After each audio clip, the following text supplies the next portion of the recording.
check, check, check.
worship in the building. We are in HD.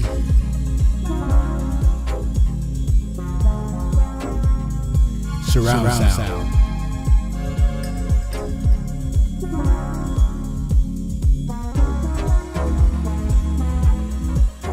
4,000 kilobytes.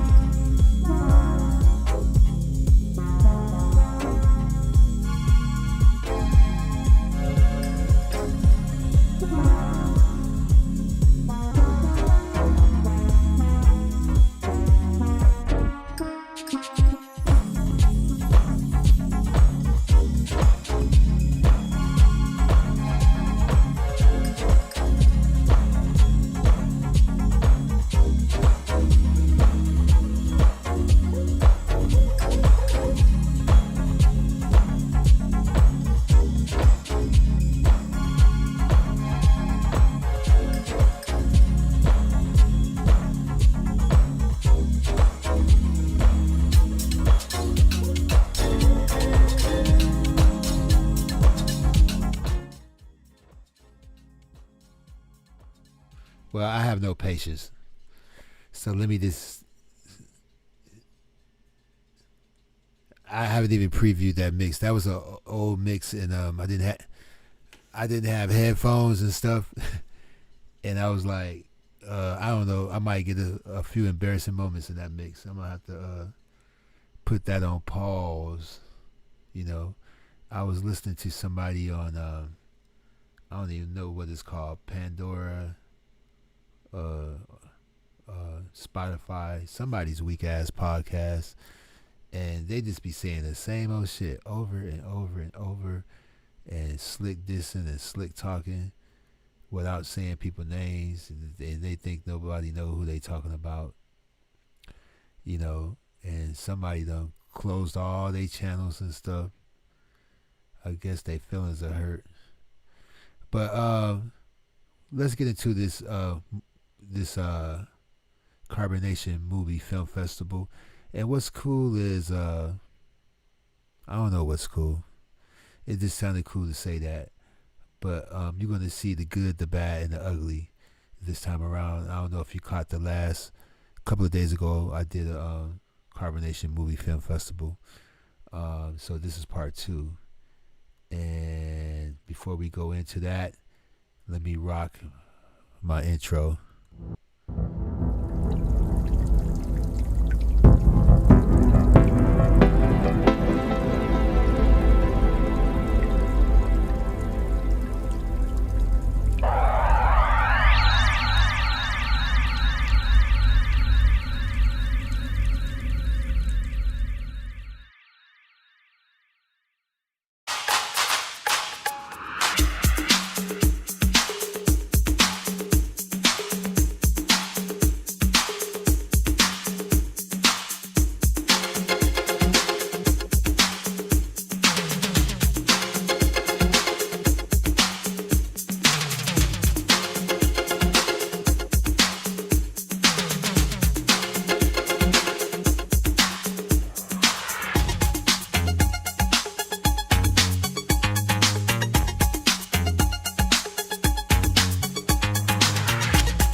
So thank you for tuning in to His Lordship. Not bad for a guy that's scared of heights.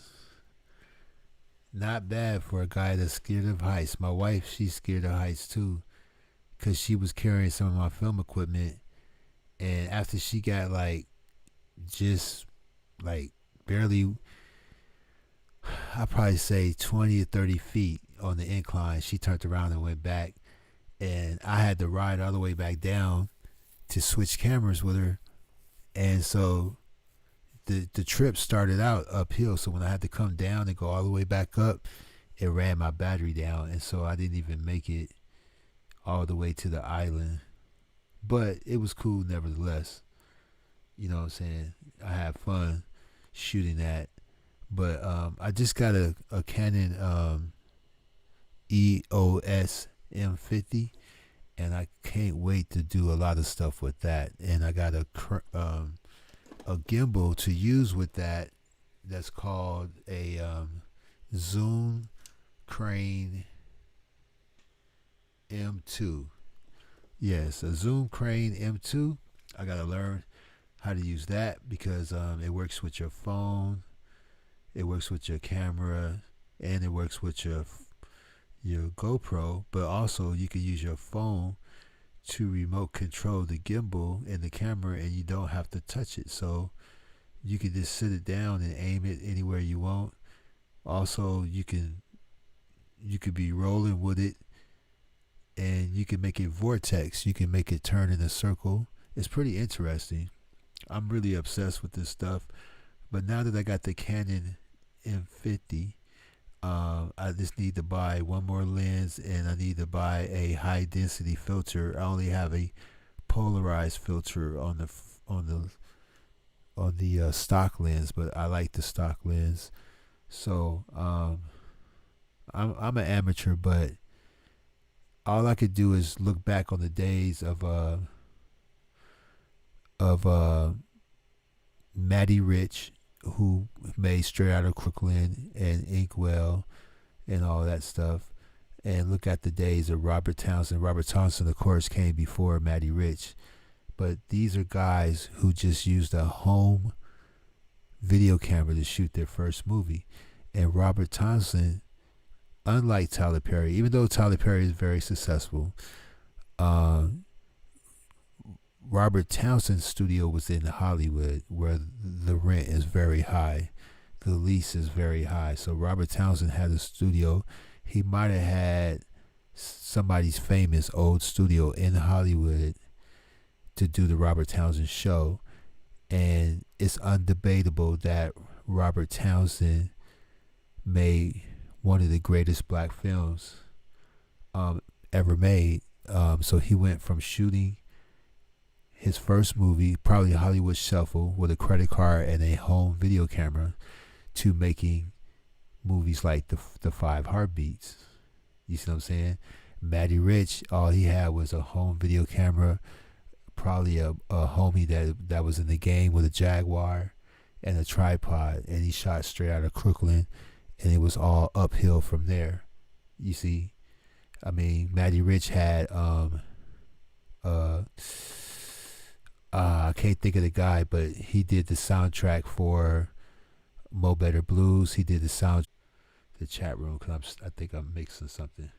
What's up? The church is in the building, and trust me, certain things are on the way.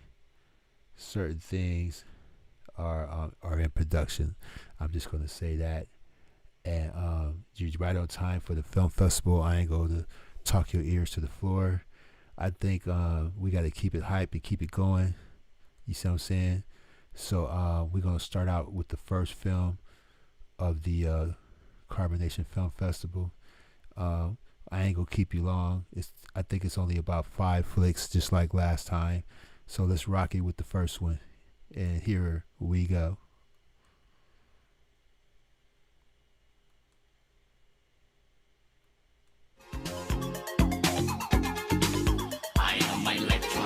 Sucker with a queer tube. I'll treat it clean like a brick till it vibrates with a groove. Weird.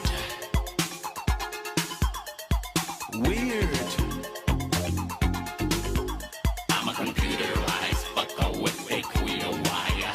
I have fun with my digits and a rotten desire. Queer. I wasn't made in Japan. Man, my tongue is electronic. My brick is supersonic. Push the right number, and I'll make your cunt thunder. Watch. Listen to the energy, nigga. Yeah, this energy. Yeah. We need to exercise this energy.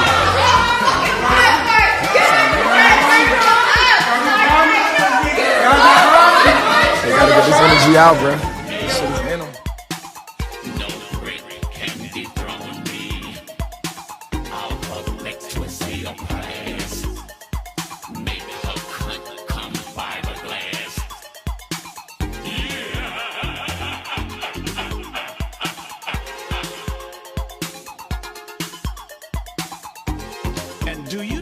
this bitch was turned on by that kind of talk?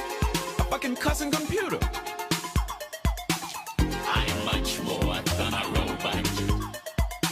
You see, I have breakthrough nuts. 20,000 kilowatts running through my vein. I am a computerized fucking machine. Brothers and sisters and mother-in-laws, I went from R2-D2 of Star Wars. Yeah!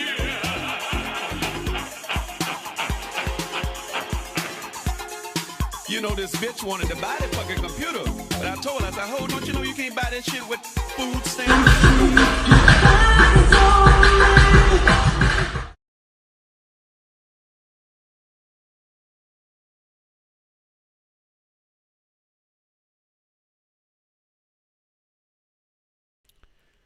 Yeah, that is hilarious, man. That's the music is by Blowfly.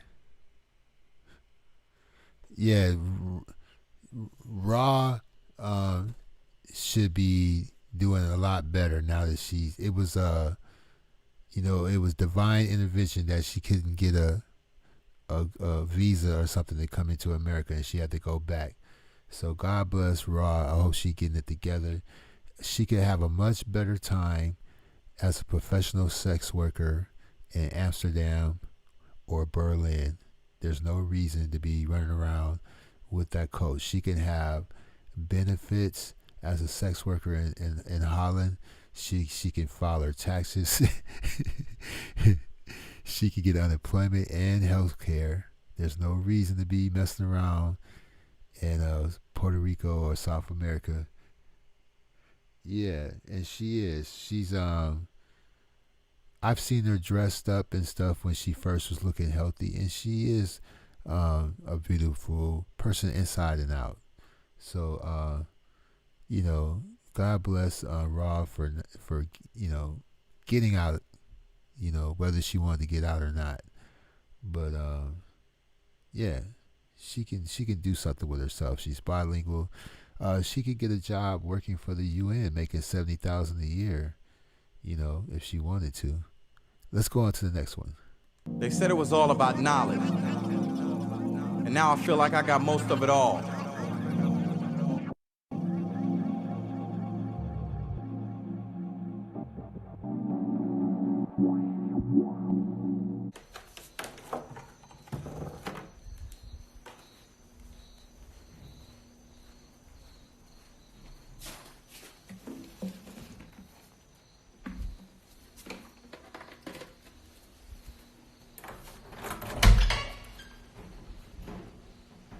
They trying to get in. I locked this in because I don't trust them. Like, y'all remember in Nicaragua, right? I wanted to leave and then you know how that shit happened. So I locked the door here. He's trying to get in on this side. Megatron. What do you need, Tron? What do you need the computer room for? You can go in through the other way. I can unlock that door. Go over there. This has access to my room, so I prefer you go through the other door. Yeah, so go over there. I'll meet you over there. Right. So, yeah, you see Tron at the door, doing his thing.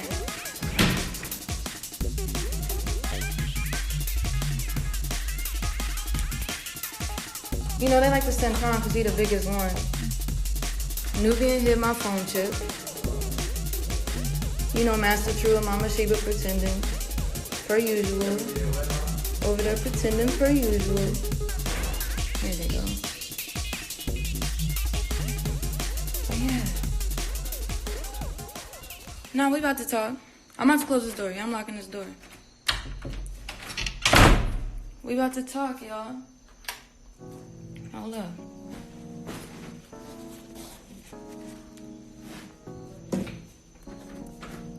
No, move. Slide underneath the door, please.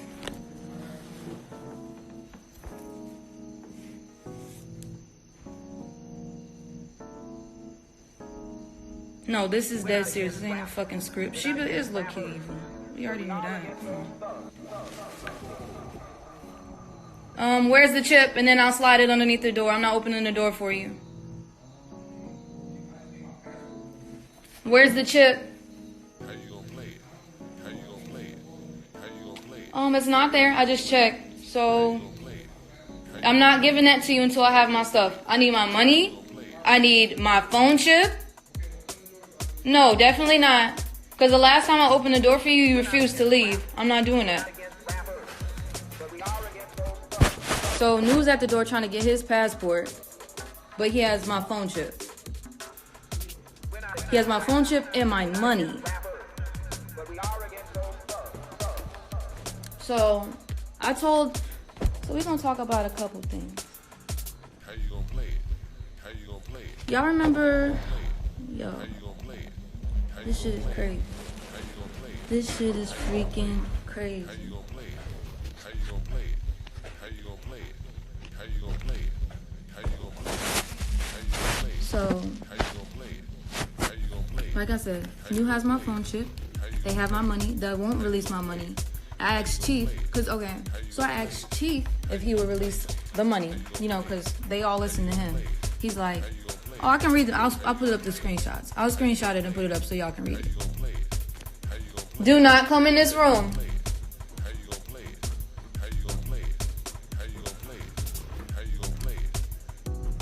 So they're trying to get into the room.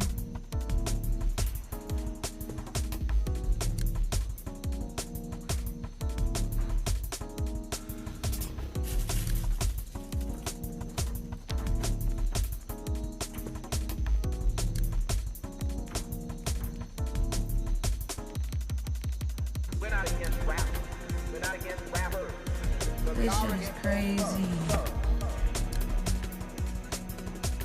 Yo, I don't even know where to fucking start. Like, I really don't.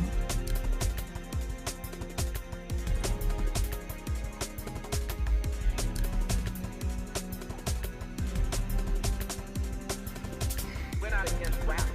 We're not against rappers. But we are against those thugs. So I really don't know where to start. I feel really overwhelmed right now. I feel overwhelmed as fuck right now. Because we live at the top of a fucking mountain. Yeah, it is scary. It is fucking scary. Because they literally have my money. He's not trying to release my money. I'm going to put the screenshots up after this about him saying, like, pretty much trying to say that he brought in money. Even though I have the transactions that the money came from my account, he just doesn't want to release the money. So, New, like in Palenque when I said I wanted to leave, he hid my phone. Now he hid my phone chip. The phone chip. I'm actually on his phone chip right now because his phone chip is in my phone. He took my phone chip and hid it. He won't give that back. I told them I want to leave. They're trying to ask me to stay a couple days, but I'm not willing to do that. I'm not willing to stay a couple days so I can wait for them to plan some shit out. Like, no, that's crazy. That's fucking crazy. Somebody asked why I went back. I went back because I don't want to be a single mother. I want my daughter to have her father in her life. But for this, no, absolutely not. Absolutely not. I'm not about to have my daughter in this. And then to have this type of father figure in her life, absolutely not. No, I'm okay. We'll be okay.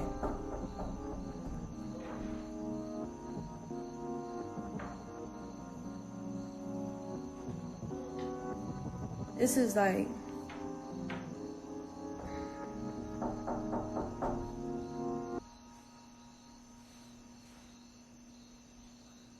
Yeah, I'm about to get out.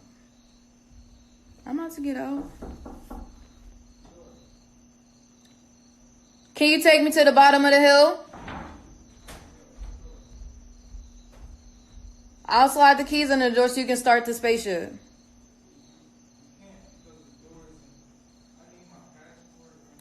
I'll give you your passport when I have my money.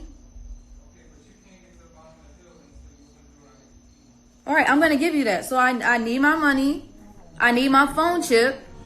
Where did you put the phone chip? Because you know you hid it, so just be honest and tell me where the phone chip is. You don't know where you hid it. I said I wanted to leave. And I asked for some of my money. I didn't ask for all the money back because I know they need the money. So I asked for some of my money, and they're not releasing that. Chief is trying to say that he brought in money. He's trying to act like he's trying to create confusion around the money, but there's clear fucking transactions. There's clear transactions. It's a tattoo. It's not a bruise. It's a tattoo.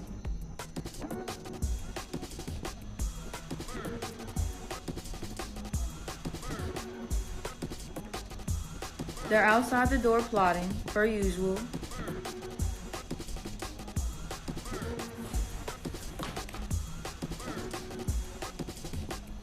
Do you need something? What do you need? No, that's not, no. You're not about to come. I tried to give you your stuff before. Now I need you to give me my phone chip. Let me know where you hid the phone chip. I can grab the phone chip because it's in the room. Where did you hide my phone chip? Where? I just checked the wallet. I just took apart your fanny pack. It's not in there. Where is it? You know where you hid it. Why are you trying to look for it? What? No, I don't need you to grab it for me. I can grab it. I'm in the room. Where is it? My Nubian is at the door, not my husband. He's at the door. He's the one who hid my phone chip. Where is my phone chip?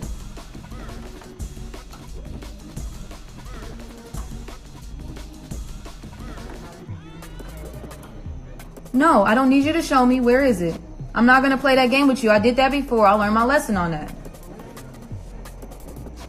You just told me what?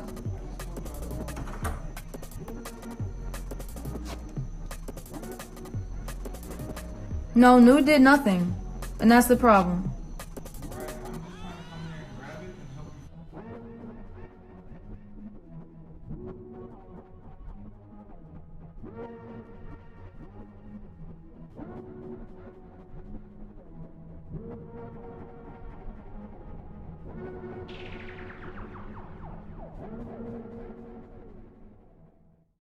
Yeah.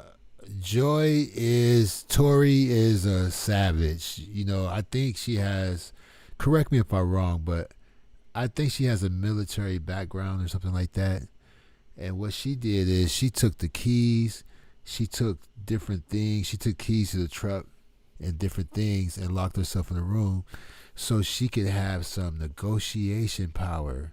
So she locked herself in that room and trying to break through the door. And then Nubian, you know, they keep putting Nubian, like Tron is the muscle, so he's trying to break through the door, and Nubian is like the you know, when somebody trying to commit suicide, they bring in the person to talk to him.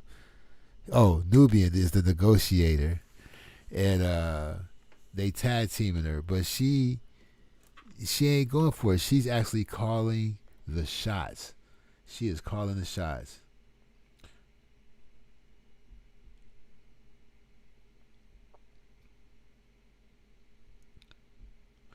That's true too. How in the hell you do that? They must have had some kind of track phones.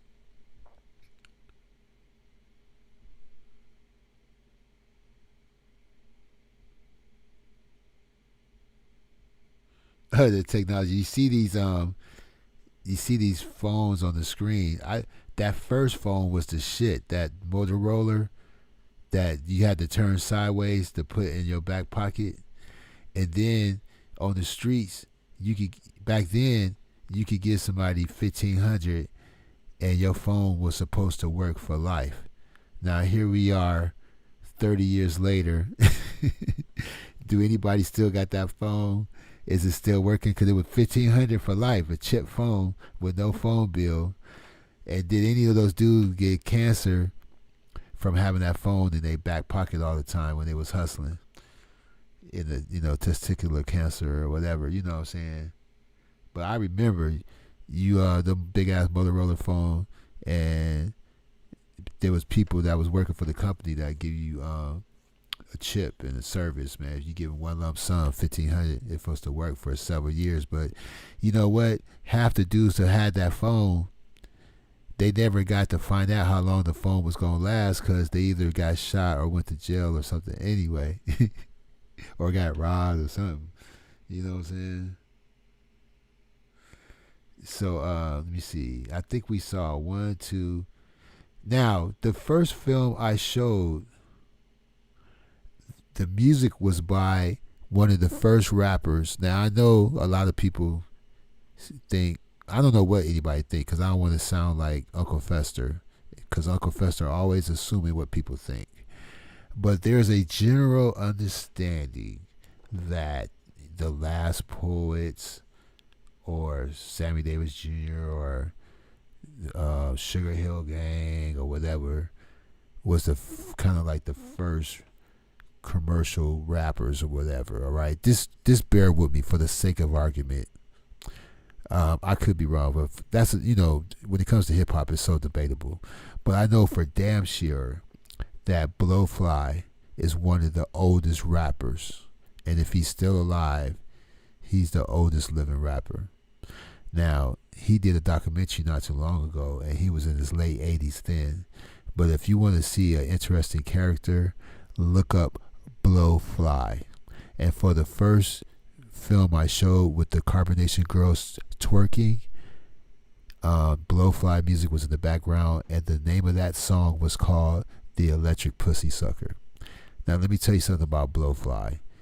Blowfly is so much of a savage that he go all the way back to the days of sharecropping, and he was getting old enough to work on the farm, and he didn't want to work on the farm, so he started taking popular American songs. Yes, Blowfly, he the nigga.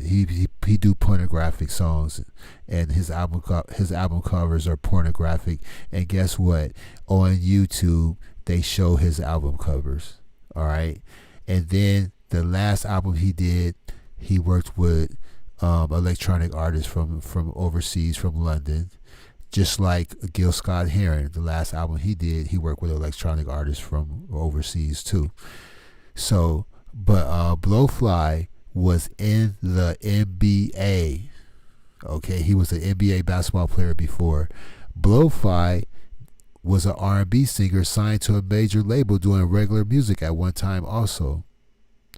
But Blowfly was also a rapper, and he had the sickest clothing set. Like the stuff he wore was the sickest. If you think Earth, Wind and Fire or Cameo or Sun Ra, I'm sure he got his style from Sun Ra. I'm sure somehow he was in that camp or in that clique or whatever. But Earth, Wind and Fire, X-Clan, if it wasn't for Blowfly, none of these people would know how to do it, except for Sun Ra. But when Blowfly was rapping, Sugar Hill was still in their diapers, all right? But imagine that. He used to sing, so the people that worked the farms, he would keep them laughing. He would turn their favorite old American songs into dirty songs, and he kept them laughing. They forgot that he was old enough to work, and he didn't have to work. He just kept them laughing. And then he made it all the way to the NBA. He also got a record deal. I don't know which came first, but yes, there was a documentary on Netflix, but I don't know what happened to it, because some of those documentaries are only there temporarily. But trust me, it will be worth your while to just look up Blowfly, listen to his music, or try to find the documentary. I found Blowfly when I was 18. Never heard of him. Aretha. I don't know what's your poison of choice, if it's liquor or whatever, but do your thing, and then watch the Blowfly documentary, or at least listen to one of his albums, like Rap Dirty. Rap Dirty. Let me see. I don't know a whole lot about him, but I remember seeing his records. I saw his old records. The docu before this one was good.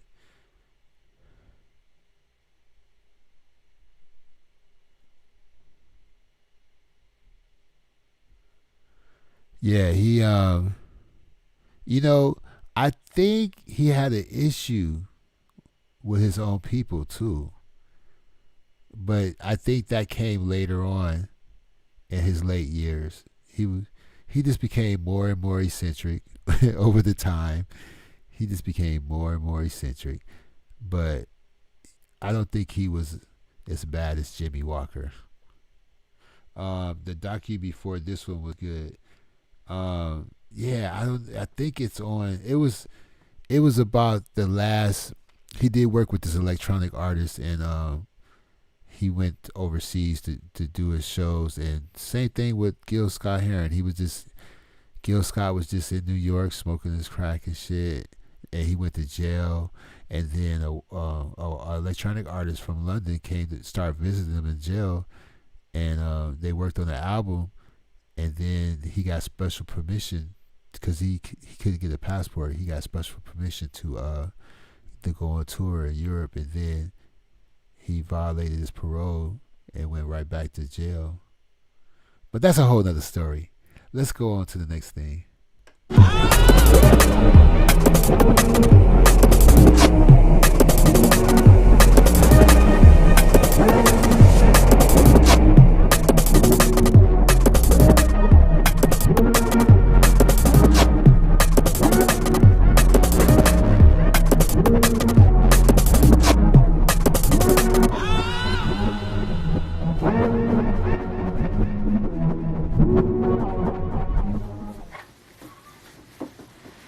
Hey, can y'all start the van?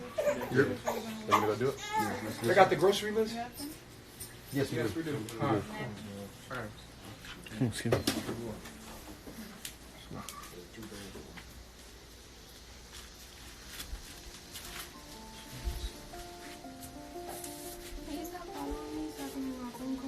Oh.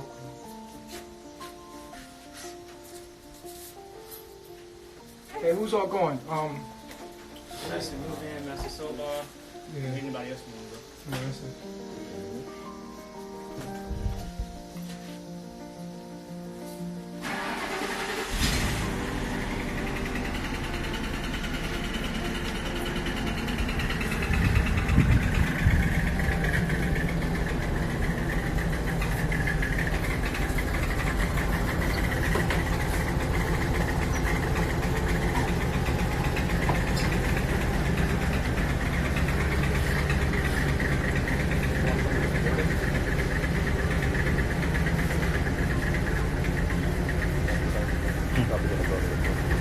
Okay.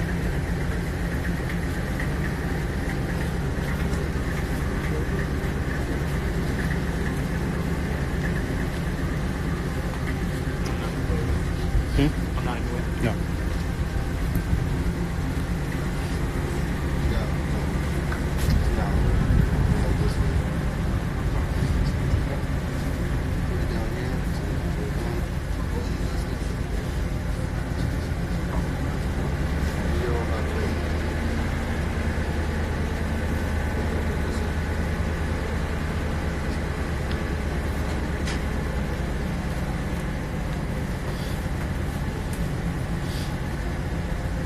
Can you go to my bag? Yeah.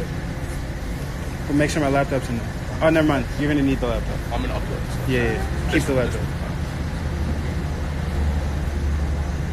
And my flip flops.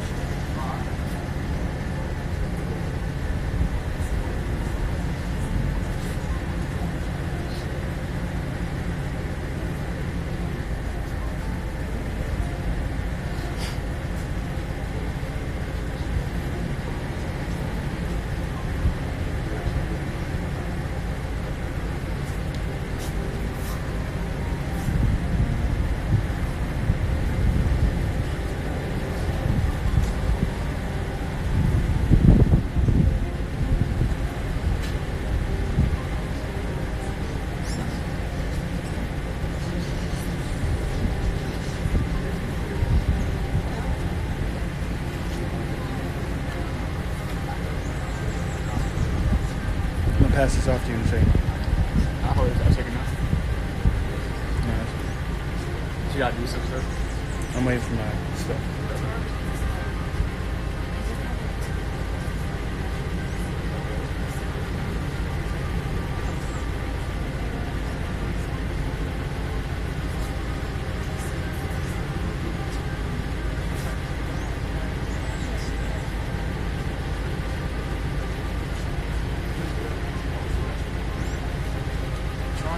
Recording?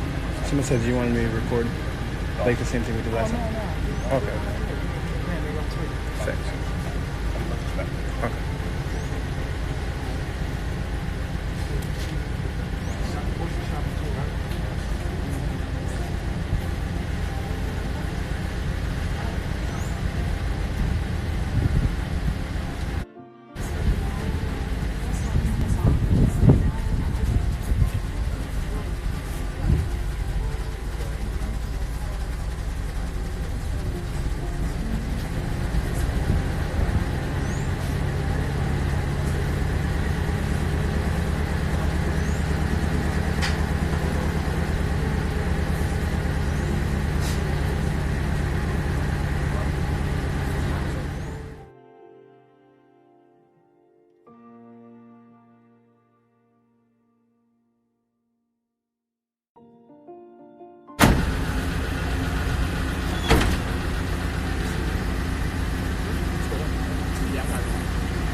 All right, Sean.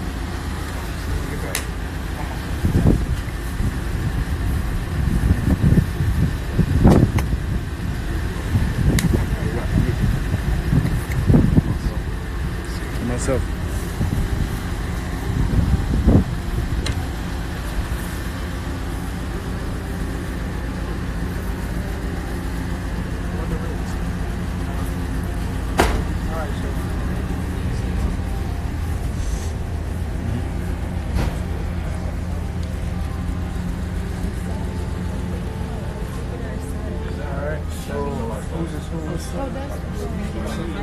This is yours.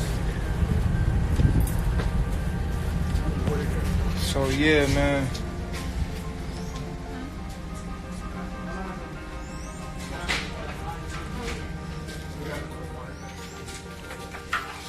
Oh yeah, walking to grab the water jugs. All right. I told you I was gonna do what I was gonna do. So I gave you my word. I just didn't. It just wasn't happening at that time. I knew that. But I gave you my word.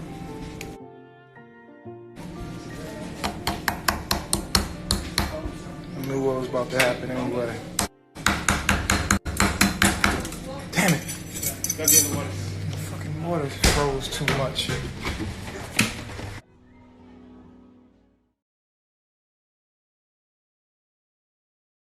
I was typing who broke Pice's nose.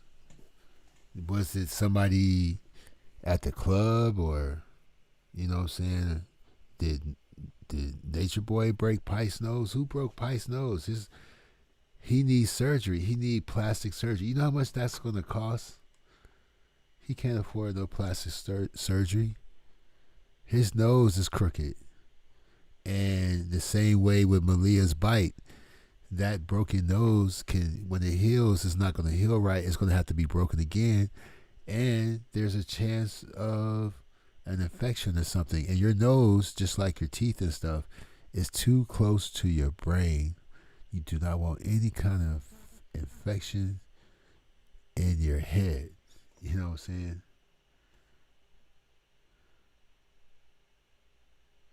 Yeah. The consensus is that, yeah, I think he might have done it. And and if I was a psychopath, I would do it just like that. I have some people I'm punking and bullying on and eating good in their face while they starving. It would be just like that movie, The Great White Hope, where the boxer threw his ring, and the people in his entourage was fighting over the ring, and then one person got the ring, and then he said, "Let me see that ring again," and then he took the ring back. It'd be just like that. That's how I would run carbonation, like the boxer and the Great White Hope. But it is sad. But these are adults. These people have served our country, all kind of stuff. They are grown, and they would be the same way whether they was in carbonation or not. That's what I believe. That's my theory. That don't let the fact that they're in a cult make you think that they only like that because they're in a cult. They would be like that, would or without. True had those tattoos before he was in carbonation. True has a white man tattooed on his body. He has Nostradamus tattooed on his body. If it ain't Aleister Crowley, it's one of the two. It's either Nostradamus or Aleister Crowley, one of them. Then True has an upside down crucifix, okay, near his sternum. You know what's near my sternum? The Eye of Ra. I have the Eye of Ra near my sternum, but he has a upside down crucifix. There's nothing more demonic than a upside down crucifix. You see what I'm saying? So I think, let me see. I think we did. I'll be losing count on the movies. Let me see. Tarot Reader. All of them got HIV. What's up, Raynell? If I get more people in here, I might have a couple of bonus films that I'll show, because I only have 5 per film festival. I only show 5 movies per film festival. And I think we at number 4. Let me check. We have died already. Our lives, progressions of death, whom shall we fear? We, the strange fruit of Billy's moans, watched ourselves swing from trees, watched them carve away the bone of our man, sat passively in classes while they faggotized our minds. Hey, man. For God's children to not be stumbled and not to be hindered and perturbed by their own self because they didn't have enough energy to get up and get what needs to be done. I want you to get up and actually go out and do it. Quit your job. Work for free. You know your talents. If you're God's children, you know you have a talent. Use that talent and get what, work for free and master your reality and study thyself, and everything else will be added unto you. You don't need to worry about any of that other stuff that you're thinking about. Don't worry about what you don't have. Don't worry about what you need. Just think about what you need. Say you go get that. Take steps towards it, and it's gonna happen. And everybody's journey is different, so I can't, you know what I'm saying? Y'all know exactly what I'm saying. Everybody's journey is different, so all I can say is that, what I just said. Nobody knows about this. Y'all know about this. Nobody else knows about this. So, I ended up reaching out to this Kama Sutra coach, because I wanted to connect with my soul. I wanted to go into that higher plane of existence, and I knew that sex could get me there, but I was like, but how? And so something said, go to Kama Sutra, and so I did. So and it didn't last long. I'm gonna tell you why it didn't. Check this out. Here is another idiot that doesn't know what Kama Sutra is. And you know what? I was listening to Uncle Fester, and she actually said in her mind, she said a direct quote from the book of Kama Sutra. But there's only one problem. Uncle Fester never read the book. You see what I'm saying? She knows nothing about Kama Sutra. All she knows is some pornographic pictures she saw on Google, which really has nothing to do with Kama Sutra, because when it was written, they didn't have pictures during that time period. the all the information in the book of Kama Sutra was written on Sanskrit. And when I told Uncle Fester it was written on Sanskrit, she said, "Oh, I'm sure there's other authors that wrote about it." No, I'm telling you, the medium, the original medium that it was created on, it was 150,000 pieces of Sanskrit condensed down to 150 ones. And then that was turned into a book by two people that were highly respected, and they had their own following for what they believed in. And you can ask any East Asian person from India, and they will tell you that the book was a handbook, just like the Negro handbook for black people back in Jim Crow. Well, way back in ancient times, the East Asians had a book for the middle class or the upper class to live by. It was just a suggestion. And in the book, oh my God, it's borderline pedophilic, it's female abuse and date rape and all kind of crap. So this lady is such an idiot that she promotes the book without knowing anything about it. Promote the lifestyle. It's just like carbonation. So how could you be against carbonation, but you have Kama Sutra nights or some shit? It's so oxymoronic. Look that up. Oxymoronic. You promote Kama Sutra but have a problem with carbonation. They practice the same thing. They just do it accidentally. And the book of Kama Sutra is racist. It's abusive, and it says you could be too light or too dark to be married. And I don't even want to get in on it, but let's get on to the next clip. I think this is the last clip, but I do have maybe one or two encore clips, so let's keep it moving. All right, and you said, let me see, Nature Boy made Malia sick. They all made her sick.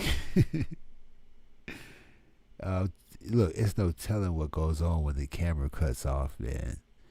It's no telling. When you're all prisoners of some compound and you're trying to find comfort, just like a child who parents fight all the time, they're going to look for something to comfort themselves. They're either going to pull their hair out or suck their thumb or something. I don't even want to go there, but trust me, when people are locked in together with no way out and all they have is each other, they find each other for comfort. So I think Nature Boy sex her too much, or sex her wrong too much, and she had HIV too. I know that she had some kind of autoimmune deficiency, and it made her vajayjay stink. But she said after talking to Nature Boy on the phone, it magically disappeared. The smell disappeared, and that ain't love. This is torture, and that makes sense too. Nature Boy is nasty, and Kama Sutra is deep. Yeah, it's not no simple way to explain. Kama Sutra is way too complicated, and for somebody so simple-minded like Latanya to explain it. She can't quote you anything from there. She already fucked up when she called the book of Kama Sutra a sex book. If the book of Kama, she assumed that because of the pictures. The way she put two and two together amazes me, because if Kama Sutra was a sex book, then why does it only have one chapter out of 7 dedicated to sex? So we'll keep it moving from there. If you want a sex book, you look up Masters and Johnson's book on sexual behavior or whatever, philosophy or whatever. Masters and Johnson is the go-to book. Always been. They even made a series on HBO or something about Masters and Johnson. let me see. Let me show that they tried to block it. It's nice to have nasty sex, but wash your ass, wash your body and your private parts. We all like sex, but he takes it to another level, and he talks about sex like a teenager. He does. They all act. I be listening to these people on Big O and stuff. You got 30-year-olds that sound like teenagers.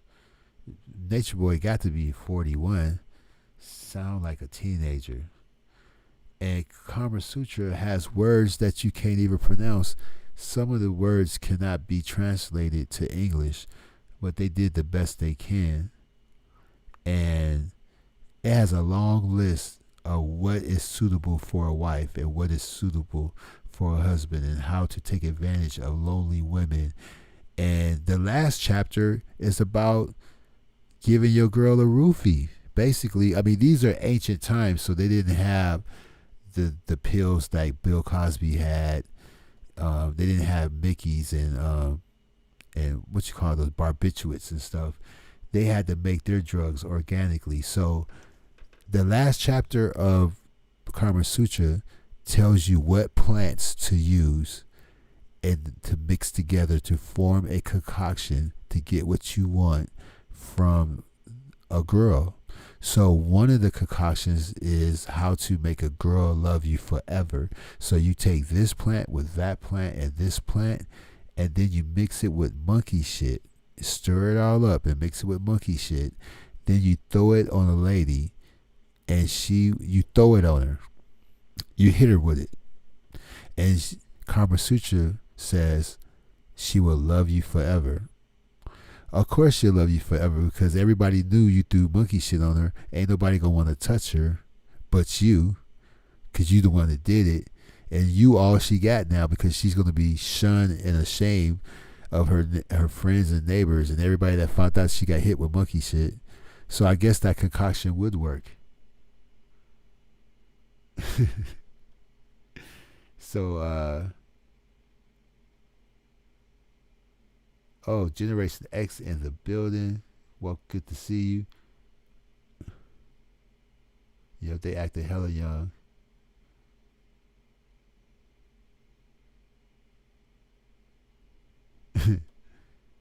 Now look.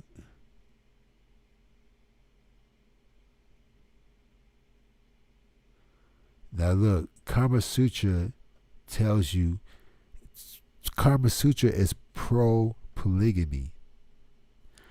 And if you don't have enough available women in your community, it's okay to take your servant's daughter, your dishwasher, or your I don't know, your butler or whatever the hell, your camel tender, the guy who takes care of your camel or some shit. If he has a beautiful daughter, it's okay for you as an upper class rich person to take her. And Kama Sutra says that your wife, your oldest wife, she needs to keep drama amongst the younger wives so they can never form a caucus against you. So the oldest wife is too old for you to sleep with now, but her job is to keep beef amongst the younger wives so they would never join up against you. And Kama Sutra says if you see a lady who's always in her window of her house or standing in her doorway, that she is an easy target to become another one of your wives. And if your wife is traveling, it's okay to scratch her body up with your fingernails, so if she does disrobe in front of another guy, he would know that she's married. I'm telling you, it's some sick shit in the book of Kama Sutra. So when you say we have a Kama Sutra nights and blah blah blah, you might sound cool to a few people, but this is the World Wide Web. Imagine, you know how many people are in India, right? This is the World Wide Web. You sound ridiculous to the world. And then you got Pandora's box on top of that. Oh my God. It's the most ignorant person on the whole YouTube. stand over the food with legs open. Oh my God.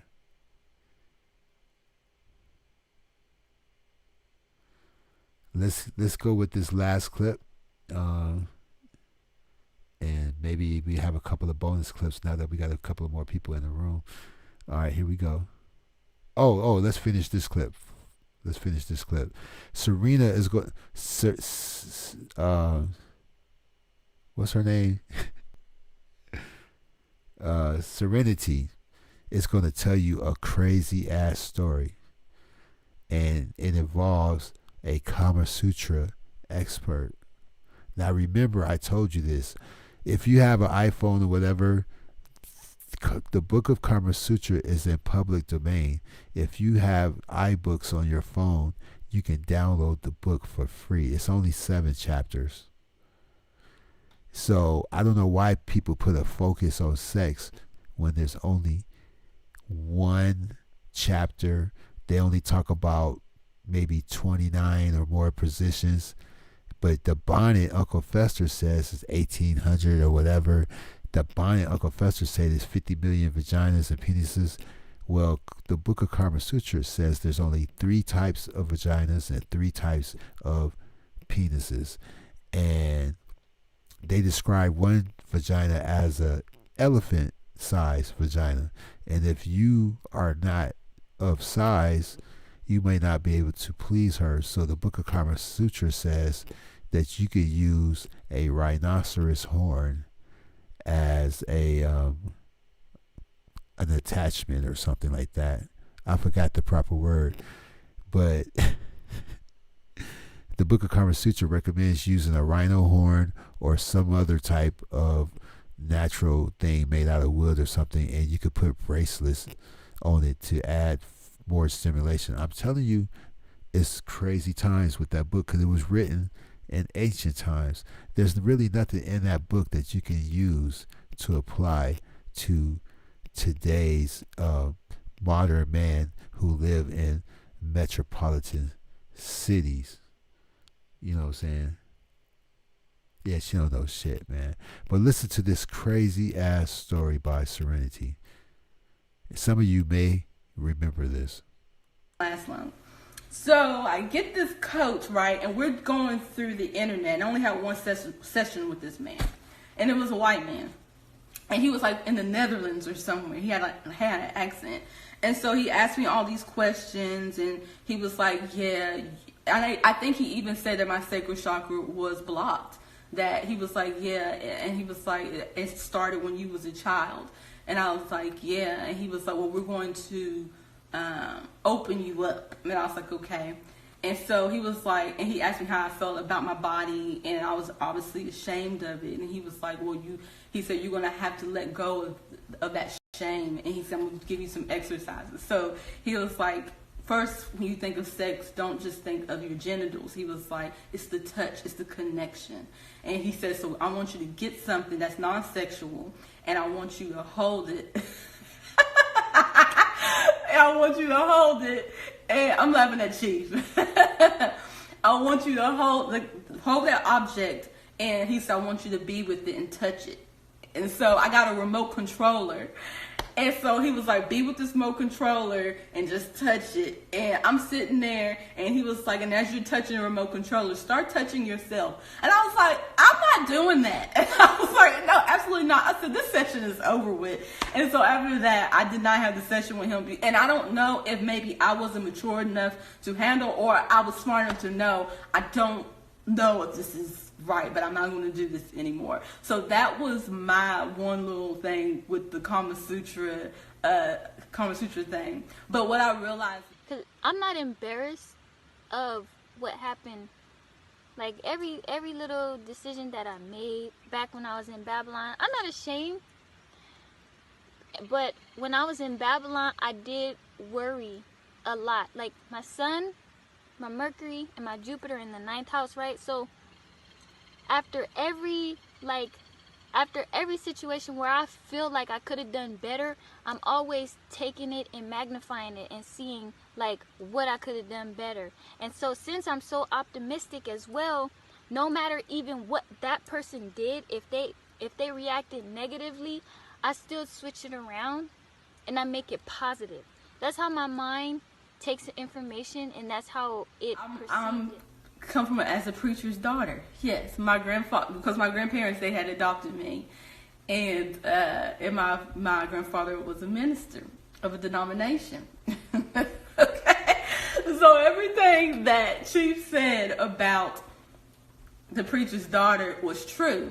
Now, let's go a step back. When I was younger, I was very aware of the difference of my body compared to a male and a female, and I was very curious, but no one set me down and spoke to me about my sexuality. No one told me about the birds and bees. I don't even think my grandparents even knew what the birds and bees was. I know that my grandmother got pregnant, and when she went back in them days, when you got pregnant, they married you off. That's just how it goes. So no one didn't tell her, so she couldn't teach me anything that no one else didn't teach her. And so you said the preacher and deacon are big freaks as well. Well, my grandfather, he wasn't. But I'm gonna get to that too. So no one taught me about my body and the feelings that I had even as a little girl, because you start receiving them feelings, you know, as you start to hit puberty. But no one sat down and talked to me. And I remember one time I went to my grandmother and I asked her, I was like, what's the orgasm? And she just looked at me and was like, get out. Like she was like, I'm not. She said, just get out. She didn't like reprimand me. She didn't even entertain it. She just told me to leave the room. She didn't want to. Peace to the gods. Why is the black church the Antichrist? The black church is the Antichrist because the church teaches you to live a life based upon a book that was given to them by their oppressor.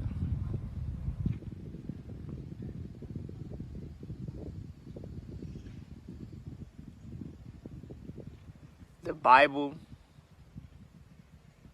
teaches you to believe in things off of faith, not scientific facts or objective evidence. The black church got you thinking that Jesus and the 12 disciples is a actual, based on a true story type event, when it's not.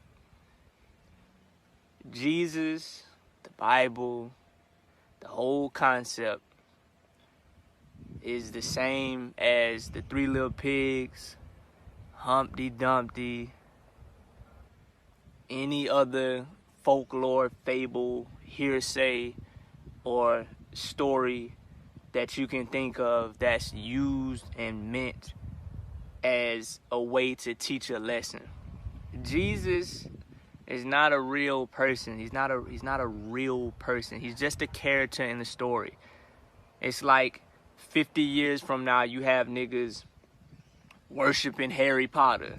Like, Harry Potter did this, and Harry Potter had a magic wand, and Hermione and Ralph and whatever them niggas name, Dumbledore. Imagine 50, 100 years from now, people living their life and basing their life decisions off of Harry Potter, man. And you think that that's not what's going on with the Bible? The Bible the same thing as Harry Potter, man. You can put them on the same level. I don't never use condoms, bro. Ever. I never use condoms, ever. Just cut it out. Fuck out of here. I'm not using no condoms. Fuck I look like. I'm like every animal in nature. I never use a condom, ever. Point blank, period. It is what it is.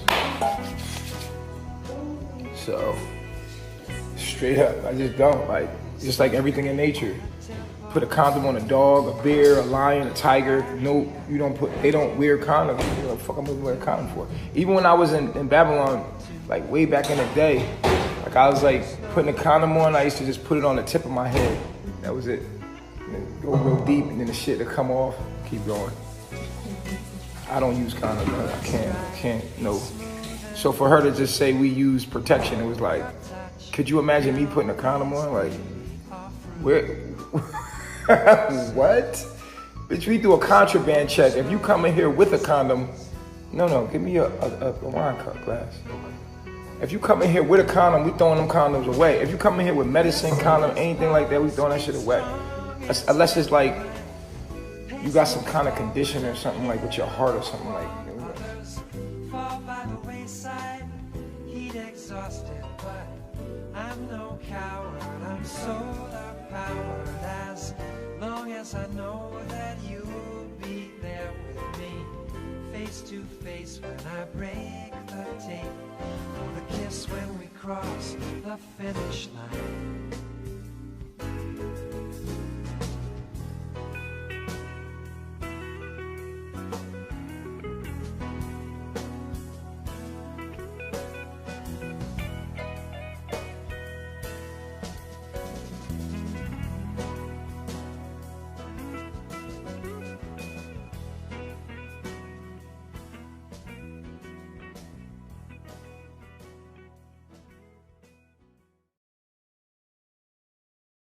This is cool.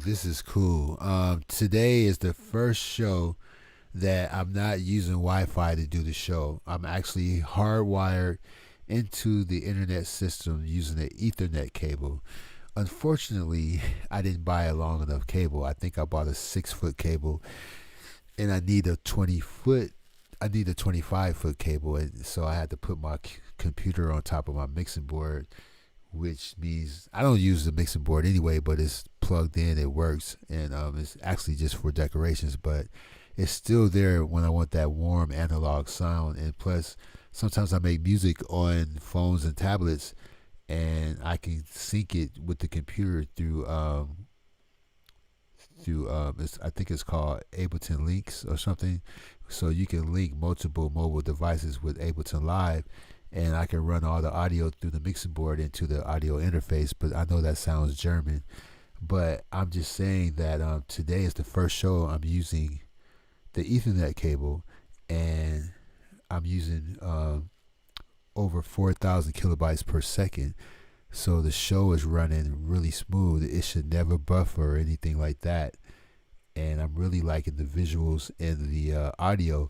Now, one of my clients said, hey, why my videos don't look as good as, my intro, the quality of the image doesn't look as good as the others. And I said, well, first of all, we use footage from, YouTube videos. We use old imagery from other YouTube videos that's already compressed.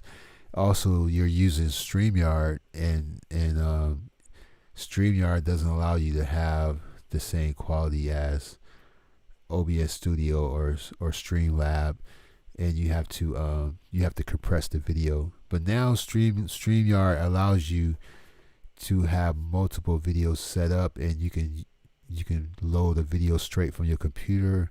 You don't have to use the overlay anymore, so you can have a slightly higher quality video now, but I'm not sure if it still has the 100 meg limitation.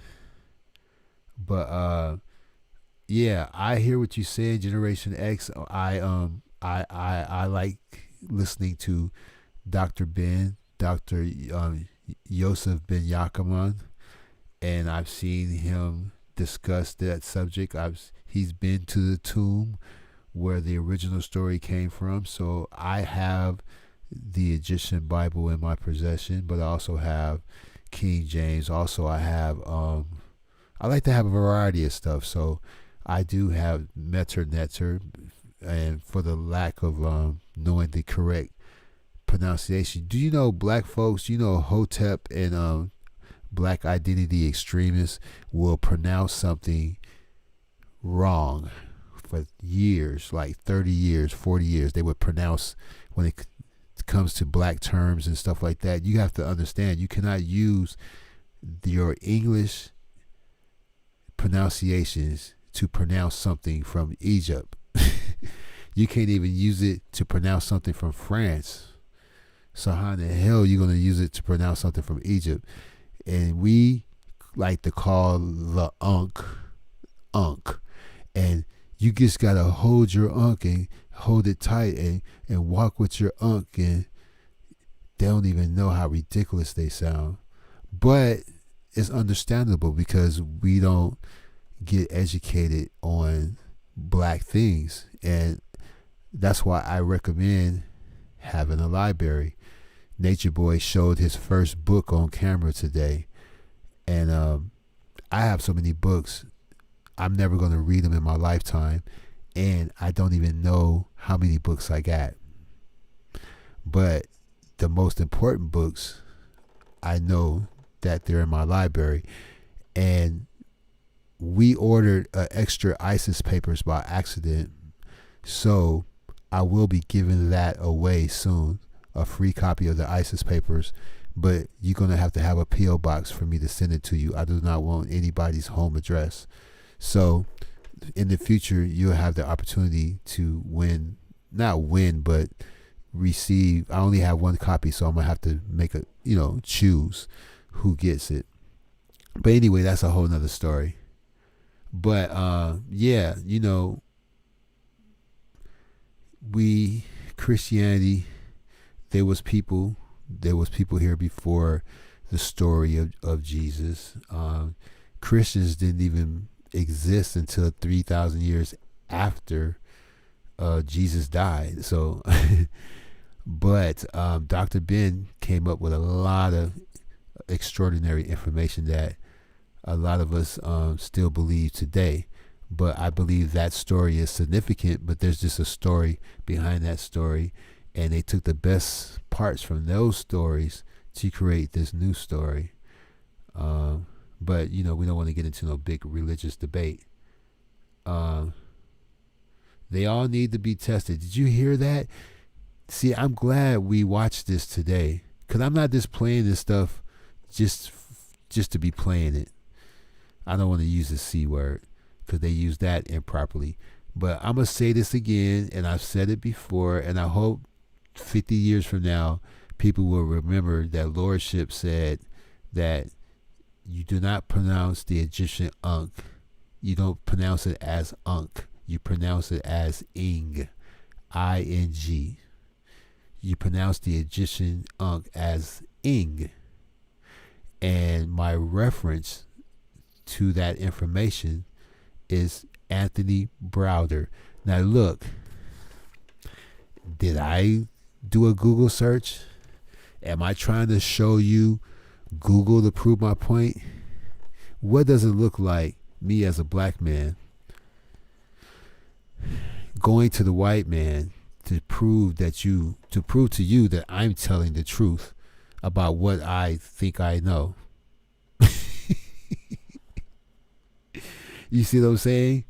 Because Google has a certain level of collateral bias or collateral biasness, and Google is not the only search engine in the world. It wasn't even the first search engine. So I just want to say that I forgot my train of thought just now. I just forgot everything. But yeah. So I don't know how many movies I played, and I think we got another one. Let's see.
Now she walked off into the middle of the woods in the middle of nowhere.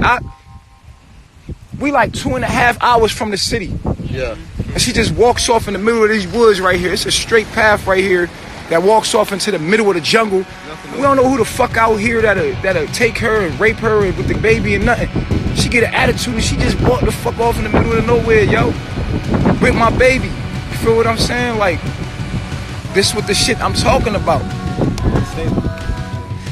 She walked off, man. We were out here and she had a cop in an attitude. It's day 3. I've been here day 3. You know what I mean? They just got here. Day 3, she's been having an attitude, walking off like we're peaceful, we live a peaceful life. You know what I'm saying? When you're here, you gotta work on yourself. You know what I'm saying? So she's faced with the demons, things that she's gotta work on, just like me, just like everyone else here. But the way she responds to that shit is immature. You know what I'm saying? So she just walked off. So yeah, you saying we gotta stay here, but what if she don't come the fuck back and like, she a grown ass woman, she walks off into the middle of the woods. This is what I was trying to stop her from doing when she hit me in my face. Cause she'll do this in the middle of the night. She'll walk off into the middle of nowhere.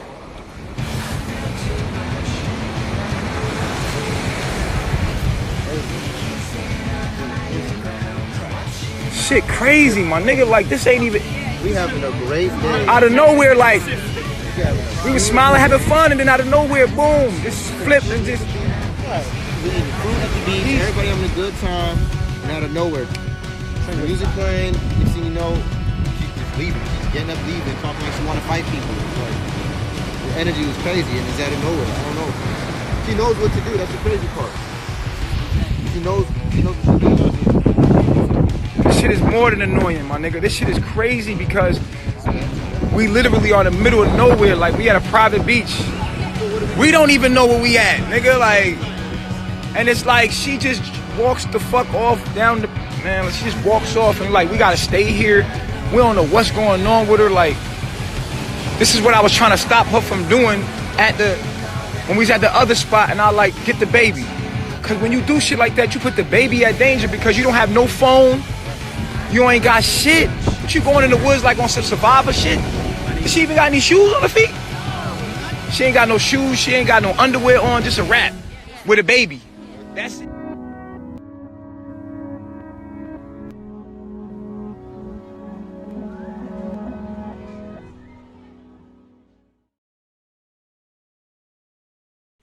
Now the crazy thing is, in the last video, he said, when you get here, condoms is contraband. They will take your condoms and medicine and everything. And then he tried to clean it up because he just realized he told them on himself. And he said, unless you got a heart condition or something, we confiscate medicine and condoms. So in this video, he said they don't use condoms. He said maybe a couple of times he might have put it on barely to make it look like he did, so it'll come off easily. That's a very dangerous person. And then in another video, he said where he from, there were clinics on every corner and they were popping penicillin like it was Skittles. You know, everybody was getting burnt and you just go to the clinic and clear that up. And, you know, I can't relate to those stories. And I used to go to nightclubs every single day. I had salsa night, dance hall night, R&B night, hip hop night, reggae night, techno night. I remember one club I went to, every 30 minutes they switched from hip hop to modern rock. Every 30 minutes they switch back and forth. I'm just saying that I cannot relate to that story. And he's saying like everybody got burnt. I don't share that reality. These sound like old Eddie Murphy jokes to me. So if people need evidence or some kind of if people need evidence to build a theory, out of his own mouth, he said in the video, he never ever wears protection. And you know what his lifestyle is about, and you know what his former lifestyle, which that still haven't ended, because in my other marathon, No, in another video that got about 900 views, Eliana says he still be video chatting with dudes. You know what I'm saying? Doing the virtual thing. So this is a very dangerous man. This is a very dangerous man. There's no way that people are leaving his camp unscathed. And when they were in Costa Rica, he's possibly infected at least 60 women and sent them back to America to infect other people. That's all I'm saying. Because when they had a budget to trick between him and Vibes, they were paying for girls' tickets to come to Costa Rica, and then, you know, if they wasn't feeling it or whatever, they could fly back. And who knows if any of those girls did anything willingly, or because once you got them in another country and you're surrounded by a bunch of dudes, what can you do? And then you're embarrassed about what happened. But I truly believe deviants attract other deviants, and I think that for the most part they were all willing participants, even Sheba, because if it was that bad, and after having her child and the complications with that, you would have thought she would have been and got out of there and left. You see what I'm saying? So you say she's gonna go back. If she do go back, hold on, he's no Messiah, right? If she go back, he slept with a lot of people, because when they had that budget to trick on women, they were flying women. It was like they were rotating them out of Costa Rica, man. They was rotating them. I'm telling you.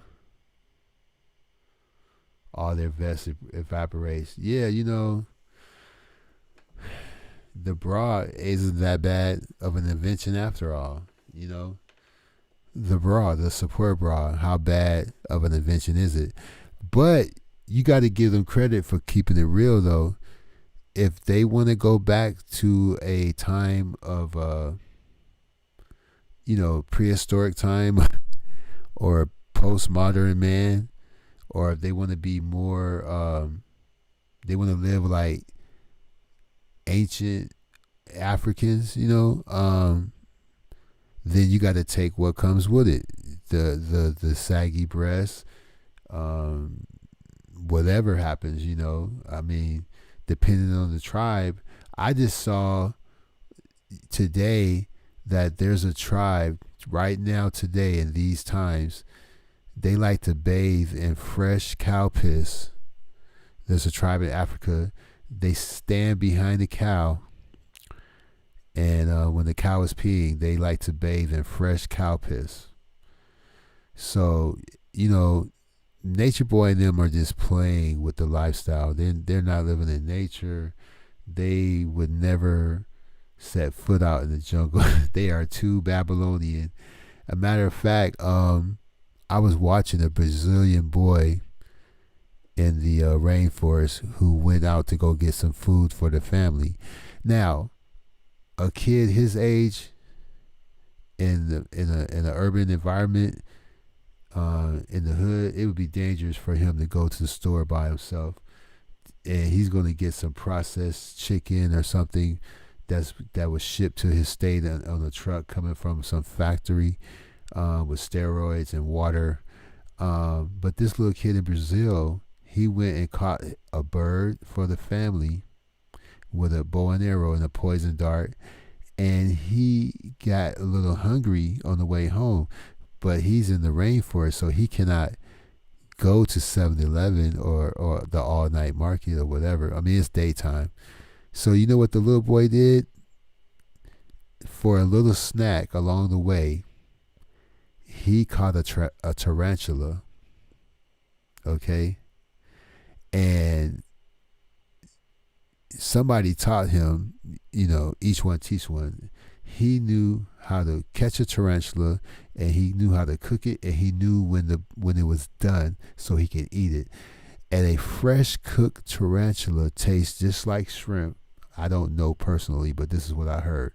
A fresh cooked tarantula roasted in a fire tastes just like shrimp. Now, guess how to tell when the tarantula is done. Because first of all, you have to get rid of all the hair. You have to burn off all the hair because the tarantula hair is poisonous. So if you ingest the tarantula hair, it could kill you. And don't ask me how does his lordship know all this shit. I don't know much. You know what it is? I know nothing at all. But the things I do know, I only speak about it. And then I try not to repeat it every damn show. So a tarantula is done cooking when the body of the tarantula starts to whistle from the fire. Because once it reaches a certain point, the body of the spider makes a whistling sound, just like a microwave that says beep and it lets you know that the food is ready to microwave. Well, out in nature, a tarantula body makes a whistling sound from the fire once it's done cooking, and then you can eat it just like some crawdads or shrimp. Isn't that crazy? What's up, C. Wilson? What's up, Marquise? Sodomite, that's what carbonation is. Morning, C. Wilson. The only natural thing they do is don't shave their armpits. Yeah, they want to take it back to the 70s. They want to take it back to prehistoric man, but I would have more respect for them if they were at least fishing. They not even fucking fishing, or searching for crawdads or some shit. Crawdads are everywhere. Well, I said if a couple of more people come in here, I would try to find some bonus footage. So that's what I'm going to do. I'm finna dig in here. I'm finna dig in the crate and find some bonus footage for the film festival. I'm going to play the remix. I made a movie called The Carbonation Effect. So I'm going to play the remix first, and then I'll play the full video. All right.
Wow, in Vietnam they eat a bug called a toe biter. That is crazy. Well, I was actually studying the Congo the other day, and here I go again. And they make some hooch and stuff with a salamander. They drown a salamander and they drink. Wow, that is crazy. But check this out, because I'm going to play the original footage. That was the remix of a film I made, and now I'm going to play the regular version of that film. I think it's called The Nature Boy Effect. The Nature Boy Effect. Let me look at the... But I do want to make this quick point. I don't see the Nature Boy Effect. It gotta be right here. I just saw it.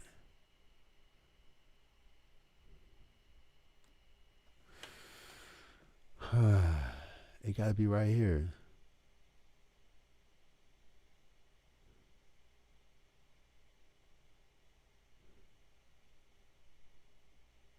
That's crazy. That's the remix. Oh, no.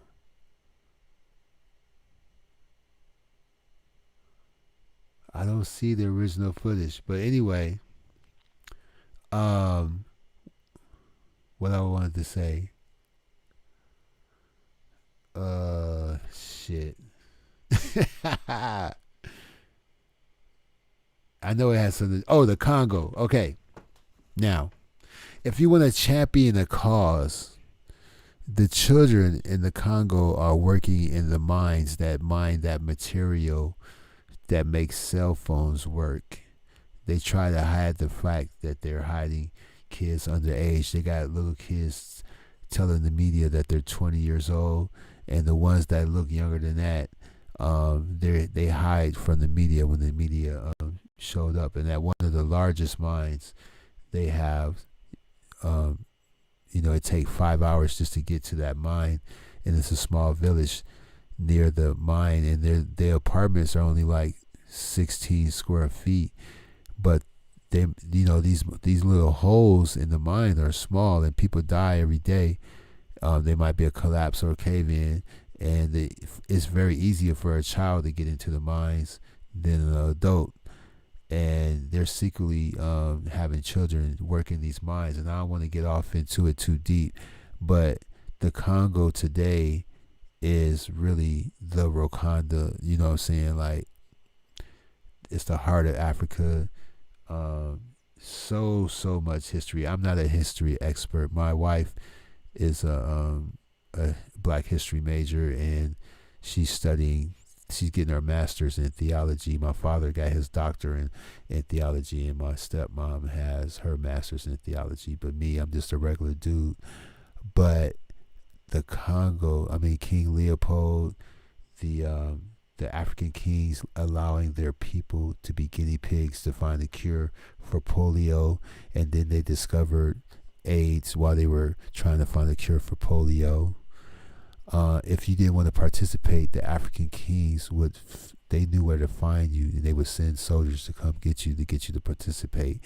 And everything was going fine when they were using expensive baboons or monkeys from India, but when they switched to the cheaper chimpanzees from Africa, some of these guys had diseases, and that's the theory that how it all started, but that's another story.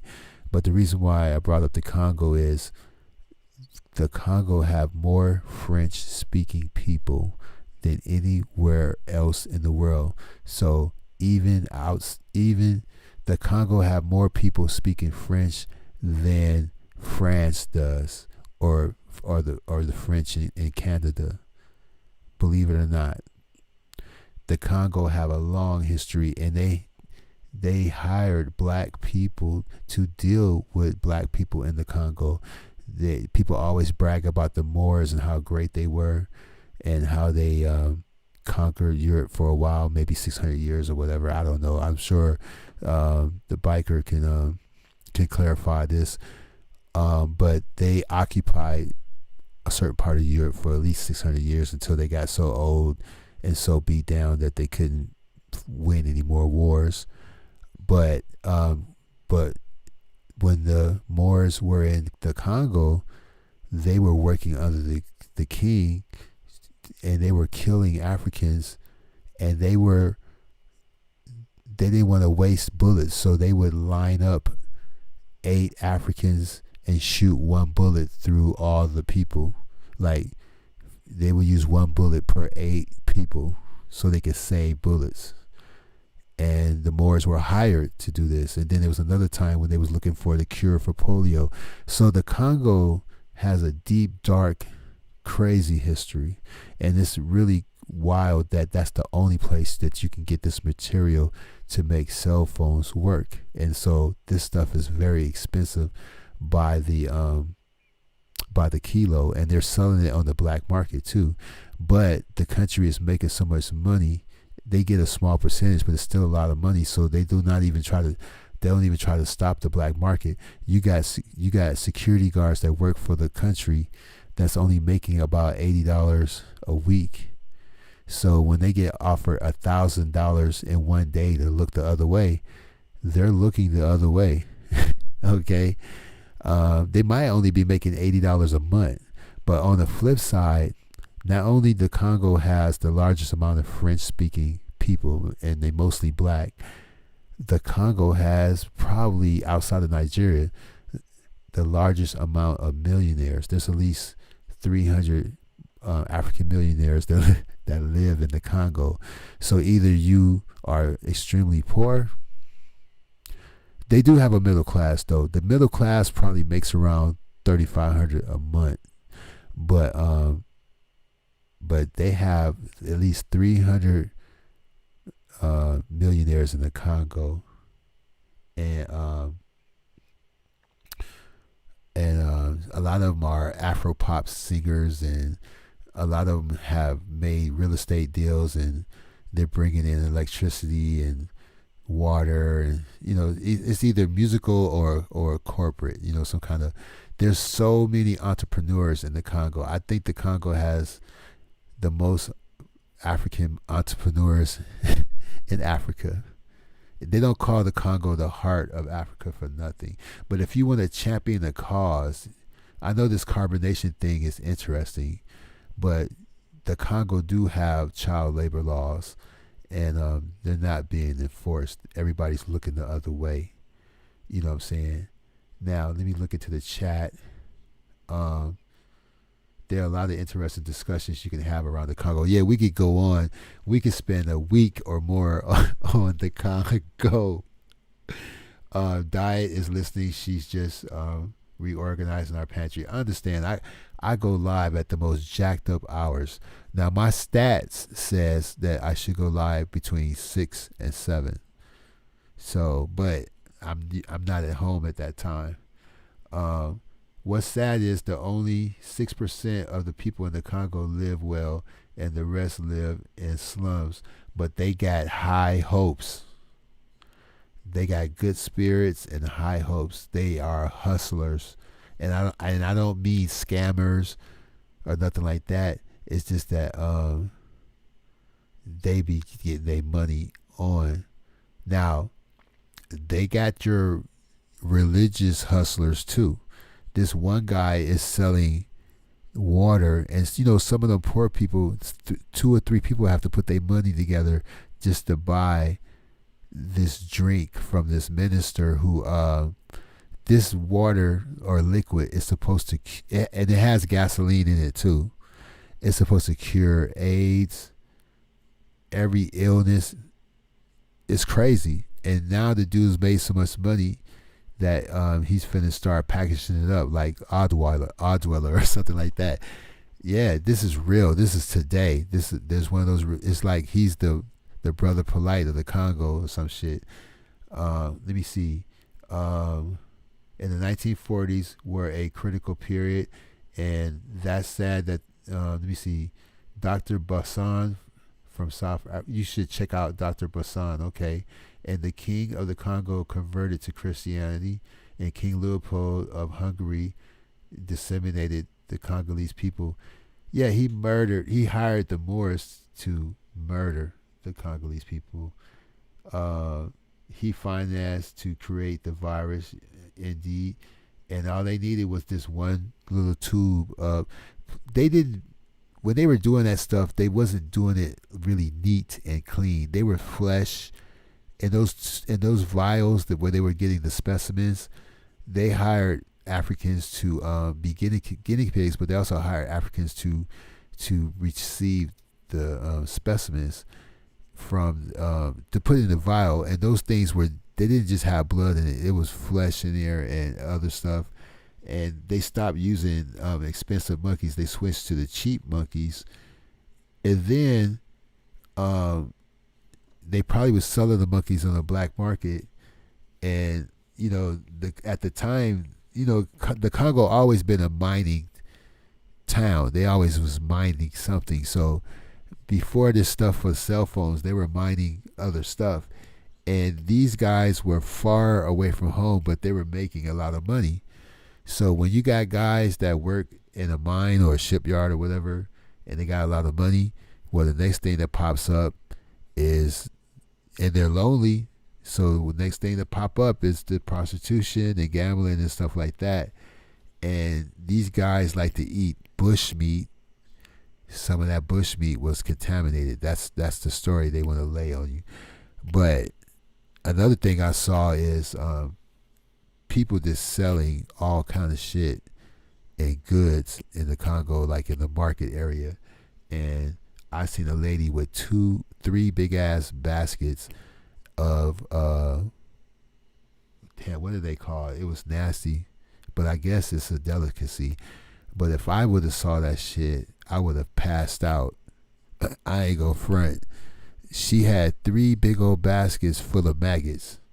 And these, everything in Africa is big. Like a crab or a shrimp or something is 3 times as big as the shit you would see in America. So don't even get it twisted. Everything is huge. These maggots was big as thumbs. She had 3 big ass baskets of maggots alive, the size of my thumb. And she, you buy some by the ounce, and she picks it up and put it in your thing. I said, oh my God. You know what I'm saying? So where we at? But they started the slave trade. What happened to the Congo is horrible, but they sold us from Cameroon. Oh, I'm from Cameroon. On my maternal side, they sold me. And facts, they sure was. And which Congo are you talking about? There are 2. Oh, okay. Clubhouse. I would have to look at the map, but I'm talking about what they would consider the heart of Africa in the middle, and to the far right, the Congo. Yeah, the bugs are huge, and coffee and hummingbird time. I'm supposed to be working on dice intros right now. Where is... Now look, I do not claim to be an historian, and I've read a lot of stuff, but some of that stuff is hard to retain. You have to go back every so often and refresh your memory. But I do have the information here. I don't have to go to a black bookstore. I don't have to go to a library. I have a library in my house that I can reference. A lot of books today are BS that's written. But when you got people like Francis Diop and Dr. Ben and Frances Quest Wilson with her theories, and a whole list of other people. And I don't just have black books. I have books written by different authors around the world about different things. But I thought I had the original video to the Nature Boy effect, but I only have the remix. So let me play these 2 clips when Nature Boy first got out.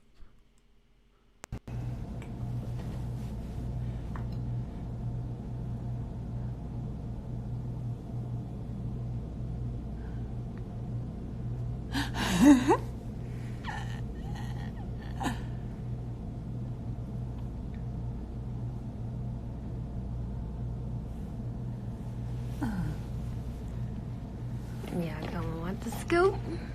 Y'all got the scoop. Mm-hmm.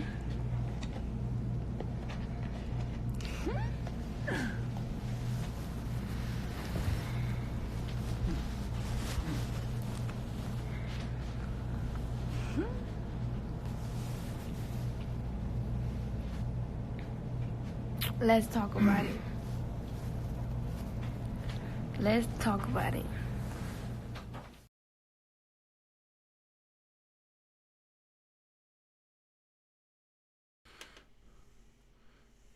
Tony T in the building. Welcome to the show. The film festival is over. I'm just playing some extra bonus footage I got laying around since more people walked into the room. But I did play a video earlier where Nature Boy says he do not use condoms, and when people come to Carbonation, they consider condoms contraband, and they confiscate all medicine and condoms. So if you rewind, I'm not sure if you was watching, but if you rewind, you will see that. And let's see what Pops had to say after Nature Boy was released. Now, what you saw was him in San Francisco.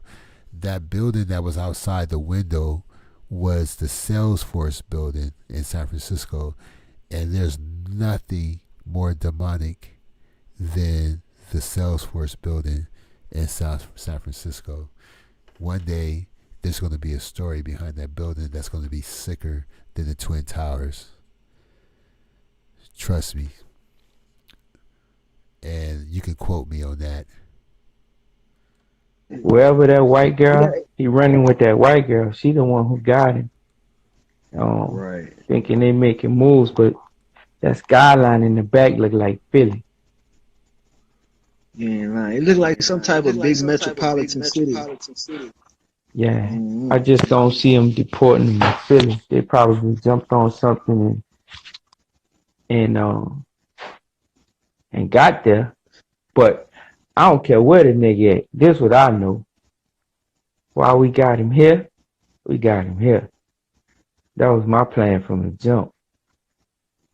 Right. The people were saying like they revoked his passport. Well, I hope they did, because he can't, man, look, I don't care where this nigga go. I'm gonna make sure everybody know about him wherever he go. So he gonna do one or two things. Either he gonna humble himself and be that nigga like the rest of us, just humble and do your thing, or you're gonna be a real fugitive. Because if you run without a passport and they catch you really done. You know what I'm saying? He done already. But say I'm trying to see, cause the white girl, she undesirable. Let's just put it like that. She undesirable. She got to have some money. Like, she's not like no beauty queen type of, you know what I'm saying? She got to be some type of beneficial. And I feel like Velvet was giving it away because how she kept putting her in the camera. Like, what was that about? Well, see, that was to let everybody know we got help. That's what that was about. From the white man, dog. Well, hold up now. For somebody that preached so much against the white man and how the white man do this and the white man did us this, for him to run right back to that white man. I mean, to run right back to that white man. That's a trip, bro. He up in that mall eating Chinese food. Well, they been saying he do that, you know, Chinese food, and ain't nobody growing no fucking garden or nothing. He got the one with the white and red boxes. You know they ain't selling no Chinese food like that in Nicaragua. I know they don't. That's America. That boy, that's crazy. Then, like, the thing that tripped me out was like how silent he was. That was so like awkward silence. Like Velvet sitting there smiling, and the white girl smiling. He got the like that. You know, you see him come out of jail, like everybody saying he happy. For a second, then he got that look like I'm trying to come back to this penitentiary mindset. You know what I'm saying? Like he's strung out. Man. Sometimes you get hit so hard with something that, in the immortal words of one of my supervisors I used to work for, it be unfucking believable. You know what I'm saying? I don't know, he probably can't believe what happened to him happened. But the thing I know he is, can't believe it. I know he better not let his guard down, because first chance I get, I'm gonna have him on him again. Somebody crying? Oh. Oh, Lurker say he is in Philly. He is in Philly? He in Philly. Okay, I'm gonna cut it right there. They mentioned a white girl, right? So they talking about Khadijah, I guess. So I made a short film called Khadijah Babylon is Calling. So we're gonna switch to that.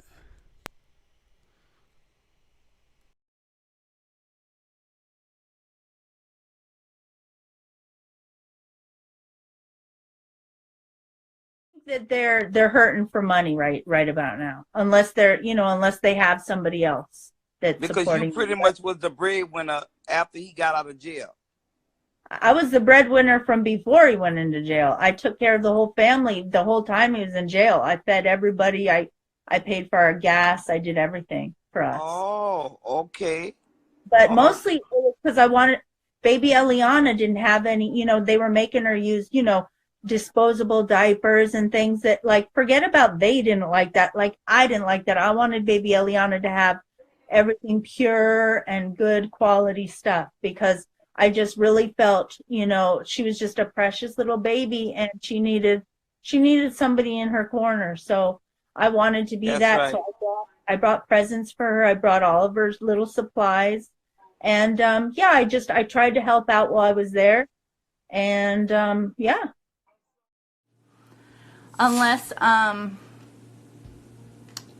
am I still calling him Chief? Well, I mean, that's what I've been calling him for a while. I was calling him Eligio, until, like, I met everybody in person, and they were all calling him Chief. So, what am I going to do? Still call him Eligio and be like, that girl? No.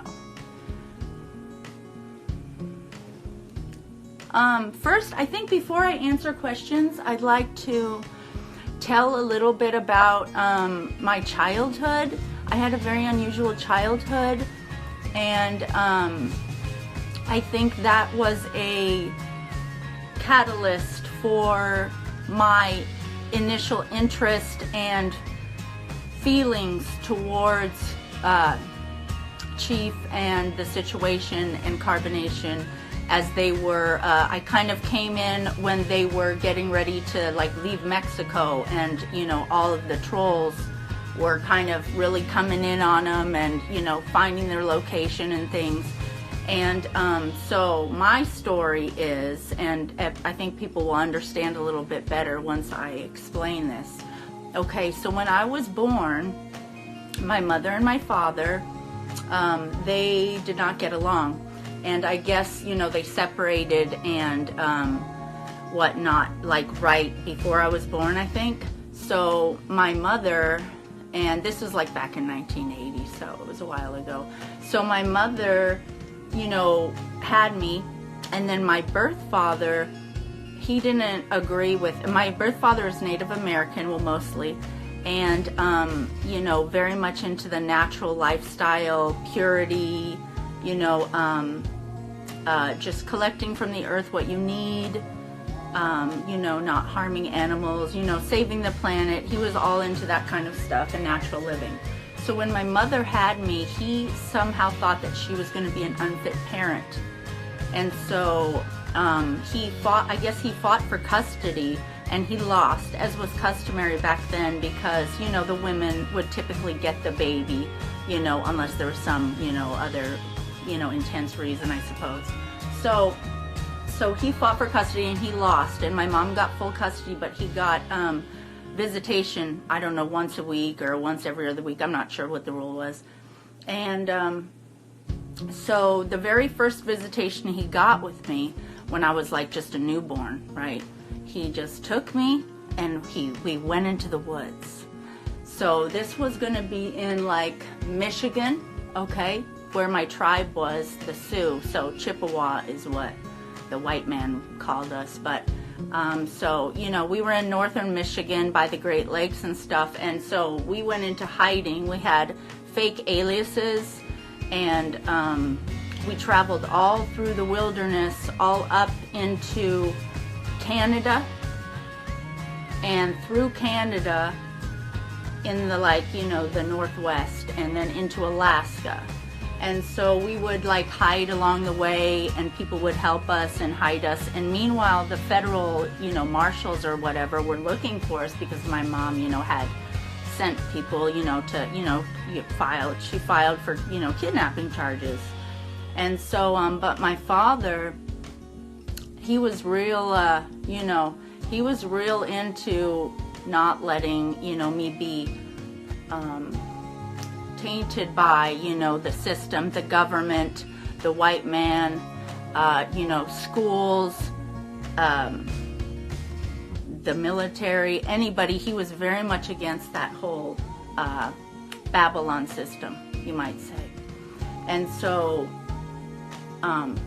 he always instilled that into me, that, you know, nature and natural living was the place that you should be, and that you know, you should live your lifestyle. So when I was 5 years old, the federal marshals, they did come, they found us. My dad was working on a, like a some sort of, I don't know, a houseboat or something, or a fishing boat. So yeah, so they came with like machine guns and, you know, threw him on the ground and had their guns to his head, and they told me, like, don't worry, little girl, we're gonna take you back and give you to your mother. So I was terrified, and they put me, you know, so I never saw my dad again. And so these, you know, these horrible, evil Babylon monsters with guns had taken me away from my daddy, and brought me, they shipped me from like orphanage to, you know, home, from like state homes, like child protective homes, all the way to the East Coast, where I was reunited with my mother. But I don't know about that. I don't know why exactly she wanted me back, because she never really spent much time with me or bonded with me after that point and growing up. And I had a really traumatizing childhood. Like, I was nonverbal, so from age 5, when when I was returned to my mother, I didn't speak, and I was nonverbal. So they brought me like to this institution, and it was just like scientists in lab coats, and they would like show me pictures of things, and I was supposed to guess what there were behind the card. And we would just do that day after day after day. And I think now it was like, those were like MK Ultra guys. I don't know, they were like trying to get me to like see something like behind the wall, and I don't know. So eventually at age 7, I did start talking again, and that's when they put me into regular school. But I was always different, and I never really fit in. I was always trying to like go outside and run away into the forest and hide and things. And I never appreciated school. I never wanted to be told what to do. I just wanted to go out into the woods and like be an animal. So that's kind of how my childhood started. So, you know, now move forward to my current life. And yeah, you know, I'm in the position now where, you know, I wasn't when I was younger, but I'm in the position where I have bought and sold real estate and invested in things like that. But, you know, it was always just as, you know, a means to, you know, continue living, you know, a nice lifestyle and things. I inherited some money when I was younger. And so I've just been kind of living off of that. I don't believe in working per se. I mean, I have nothing against with people who work, but if you don't have to, and you know, you can try to follow your dream, then why not? That's what I say. So anyway, so here enters, you know, this story. All right, so there was a point where they were going to release Chief from the political prison, but he needed a plane ticket like before, the end of the business day, and then they would let him out. So, I was contacted, and they said, will you buy us a ticket? Buy a ticket for Chief and me, because that was Nana, and to go to the States because he was getting deported. He just needed to go to the States. So they had, they had a certain place they needed to go to meet with the lawyers and things here stateside. And so they met me. They met me in San Francisco, and we met with the lawyer. And then we stayed a couple of days, and then we headed down south. And so there was a couple stops we had to make to get to where we were going. And in the airport, when we were all together in the airport, and Chief wasn't feeling well because he had like a bad ulcer in his stomach, and he was just like laying on the floor, like moaning in pain, like he was really not feeling well. And I was just like in a good mood. I was happy that like they were safe and, together. I was happy that I was like helping them. And I was showing him a picture of one of my friends, like, oh, look, this is my friend. I want her to come visit us, one day. And, like, oh my gosh, the mood just turned, and like Nana was like, oh. And he was like, oh, are you gonna bring her as a wife? And I was like, ooh, like I wasn't even thinking about that. I was just like happy. I was in a good mood. I was just looking. I was showing him my friend. And I was like, well, I don't know, like whatever, she's just my friend. And then I was like, well, and I could feel that there was like some tension. So I was like, well, I'm just gonna, go for a minute. And anyway, so I came back, and like, I don't know, we had to have like a meeting, a talk about like what I did and how that offended Nana and this and that. And I was like, dude, I was like, I'm never going to show you any pictures of girls ever again, don't worry. And so like, he didn't really like my response because, I tell people how it is. So I was having problems, and we weren't even out of the airport. So I was just like, okay, well, I knew for sure, okay, I definitely won't show him any pictures of women in front of Nana, so whatever. So I was over that. So then in the hotel that night, the night that everything kind of really went bad, it was like, I had my own bed, they had their own bed, okay? And we were all getting along okay that night, but, and there was nothing really that was like really gonna happen. Like, I mean, he went and took a shower, okay? And I was just sitting over on the bed, and Nana like stands up and just starts staring at the wall. And I was like, are you okay? And she's like, she just kept staring straight ahead. And I was like, what the fuck? And then so Chief starts calling her, like to come into the bathroom and help him or whatever, get out of the shower. And she just didn't answer. And he was like, he kept calling her and she didn't answer. So I'm just sitting there like, what the fuck is going on, you guys? And then so finally he gets out and he's like, what's wrong with you? And she's like, I don't want to be here anymore. And he's like, why? What's going on? And she's like, just take her. Just take your ring and go be with Kaja if that's what you want. He's like, I'm not even doing anything. I haven't even done anything with her, which is true. We didn't do anything. I hugged him when I first saw them in the airport. We all did a group hug. That's the only physical contact we were having. It was so ridiculous. Like, I mean, even if there was like a little flirtation in the air or something, like there was nothing that we had actually done. There was nothing. It was just all energy, and it was mostly all in her head. But anyway, so he started talking to her, and she was like getting her backpack on and packing up everything. She takes the baby. Finally, she's like, I don't want to be here, fuck you. And so she opens the hotel door, which, yeah, I had paid for that hotel room. That's my hotel room. My name is on it. I'm responsible for it, right? So she goes out, whipping the baby around. You know how she does in her arm, because she's not going to let that baby go. She goes out into the hallway, the door shuts behind, and I can hear because the elevators are right there out the door. And she's like, fuck you, and she's just pounding, like, boom, like punching holes in the fucking wall, pounding the metal the elevator door, kicking shit, and true, I wasn't visibly seeing that, but I could hear it, and she was doing all that with the baby in her arms, you guys.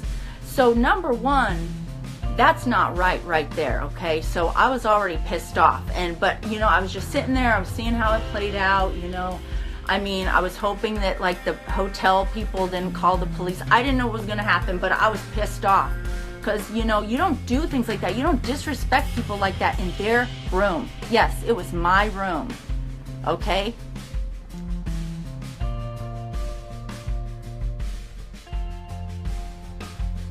I'll get to phone calls in a little bit.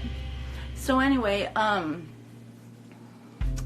so Gianna, you can't be doing that. And I was like, oh my God, these people. It was like an episode of Jerry Springer out there. It was ridiculous. And so finally he grabs her back inside the room or whatever. And, he's like, now stand there and, let me talk to you. So he talked her, he calmed her down after a while, after some time. And I'm just sitting there like, I'm pissed off. So I just wanted to see, I was like, is he going to throw her out? Like, what is he going to do? Like, but no, that was never what he was going to do. But I was, I was just watching, seeing how it played out. So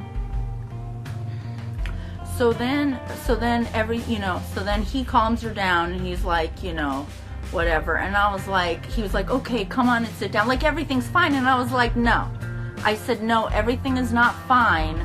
I said, now that you're done talking to her and I see that you're not going to do anything to, fix the situation or correct your woman, then I guess I'll handle it. So I said, you need to leave, to her. And, she was just like, she was already in like, submissive mode because he had already put her there. So she wasn't talking. She was just quiet. And then I was like, what are you guys fucking looking at? Get the fuck out. And she was like, oh, hell no, bitch. And she comes, and I'm like laying down, I'm on the bed like this. And she comes whipping around, and I'm thinking, what the fuck is she gonna do to me? But no, she pretended like she was trying to get at me, and I just kind of sat on the bed, kind of smiling and laughing at her, but, whatever. So me and her, we're having like a yelling match. And I told her, I said, I'm going to tell you what's going on right now.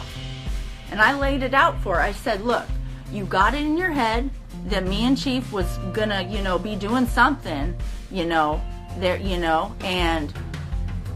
and you didn't like that because you felt that it was coming. So you threw a tantrum and, stormed off through the ring, acted all a fool in the hallway of the hotel, punched the wall, and then, now he's all tending to you and, and now that he's calmed you down, you're going to be all like cuddly and, he's going to be paying attention to you. So you had it all figured out. I said, good game, checkmate. And he was like all pissed off because he knew that I was telling the truth. We all knew it. And, so she was trying to fight me and coming at me and stuff, but half-heartedly because, she never even got to the end of the bed. So eventually, whatever, he talked to me for like 3 hours and like made me sit there and listen to him about why, we shouldn't, ruin this and that. And then, Nana was young and she's just having an episode. And I was like, after a while, he just talks to you and talks to you and talks to you for so long. You're just like, just shut up already. Fine, whatever, I'll let it go. I figured, well, this was going to be the first and only time I'm going to let that happen. I said that to myself. And I meant it. Because when I say something, then I mean it. So, they didn't know that. I didn't say, this is the only time this is going to happen, because the next time I'm throwing your asses out for real. Because he was like, you've invested so much money into this journey. And, the whole thing was, I was going to go down there with them kind of like as, they would be like my friends, my protectors. I was going to go down there and scope out some land, and find maybe a good investment, a little chunk of real estate that would be mine, but I would let them stay on while I came back here and tended to my business. I'd see, okay, let's see what they can do with the place. Let's see if they can really do this living in nature and make it beneficial to all of us. I didn't see anything wrong with that. That was my intention. And I always made that clear to them, is that I wanted some partners to go down there, people that basically, I could go down there, I could feel safe around, and, that knew already about living in nature, so they would kind of, we would be beneficial to each other. It would be a good partnership, I thought. So that was why we were all together. And so, I just wanted to let it go for the night, so I did. We went out, we walked around the town for a little bit. It was really late, so we came back to the room. And then, so, it was really late. I was trying to go to sleep, and, I assumed they were going to go to sleep. And the little baby Eliana, she was like crying and carrying on. It was like 1 o'clock in the morning. I'm laying over on my bed. They're on their bed with, whining baby Eliana. Like, if they wanted to do something, be intimate, all they had to do was come over and say, hey, hey, can you, will you lay here with the baby, put the baby to sleep? And I could have fallen asleep, me and the baby could have fallen asleep together there. And they could have waited for us to fall asleep, and they could have done whatever. I would have no problem with that, okay? But no, they didn't. Instead, they turned the music up, and baby Eliana's like over there, and then they're, and then I start hearing slurping and moaning fucking noises, dude. And I was like, at first I was thinking, is that the baby nursing on Nana, or what am I hearing exactly? And then I was like, oh my God. And then she says like, oh, this baby's never gonna settle down. But then 5 seconds later, and it's like, oh my God, are you freaking serious? So I was like, well, I need to stop this, because I was just traumatized. Like, I was laying there thinking like, well, if I'm feeling this way, how's the baby feeling? So I got up and started like pacing back and forth, because I was just trying to give them the hint, stop it. There's people awake watching you, And then, so Chifa's like, what problem? And I was like, I can't go to sleep. I'm taking this melatonin pills. And he was like, you shouldn't be taking that. I was like, well, stop having sex and keeping me and the baby up. And he was like, oh, hell no, what? I can't get my dick sucked? I was like, ew. I was like, what the hell, dude? You just do that in front of people? You do that in front of me? You do that in front of the baby?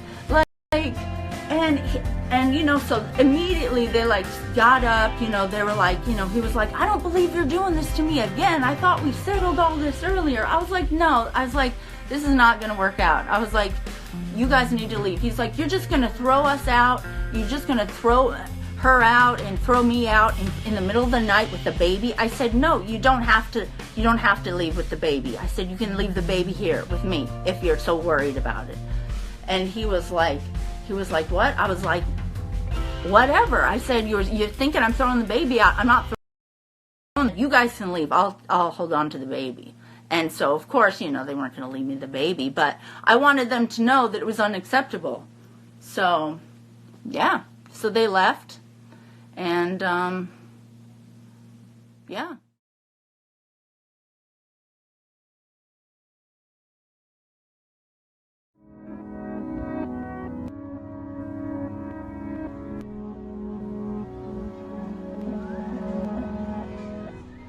Wow, this is all bonus footage, and I'm supposed to be in the studio working on these intros, outros, and stuff like that. But since more people had came, I decided to play some bonus footage.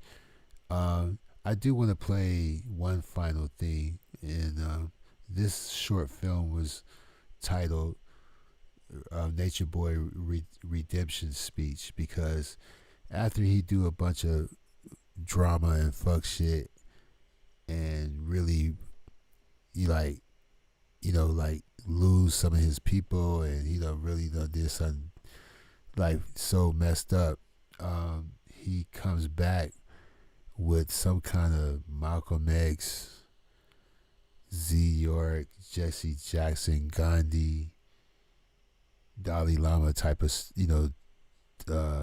DMX type of speech, and R.I.P. DMX, but also Black. What is that artist's name? Black something, who made the song "Whoa" from Bad Boys. He's on his last leg too. I can't think of his name, but it's Black something. Yeah, he's Dr. Amira in the building. Tony T is still in the building, and C. Wilson and Key Dadman. So I usually keep these film festivals down to about 5 films, but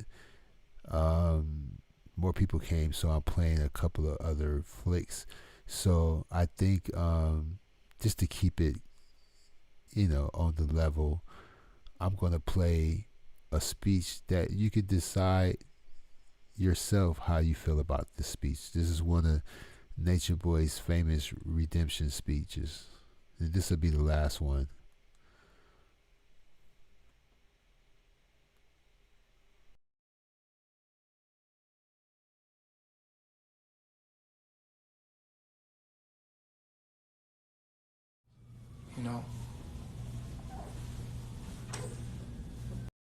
It was rough. And the scariest part about doing time is when you don't know how much time you're going to do. It's like being in the county. County time is the worst time. When they hold you, you don't know when you're getting out. You don't know what they want to do with you. And it's different when they give you your time and you know what, you go jail. And in this jail, you locked down 24/7. You can't. They let you out for like 20 minutes to get some sunlight when they want. Maybe I got out like once, maybe 5 times since I was out. I got out like for like 20 minutes. And even when you get sunlight, it's like 4 walls and a cage on top with sun, where the air is coming in from the bottom, and you like standing in these 4 walls, and it's like, yo, this is like a real political prison. Like, you know what I'm saying? You got people in there that were killing police officers, like bombing police officers and stuff like that. And they were called bombers, and it was crazy, man. People that try to kill the president and do paperwork, shit, it was crazy. I was like, damn, I'm in here with a whole bunch of killers.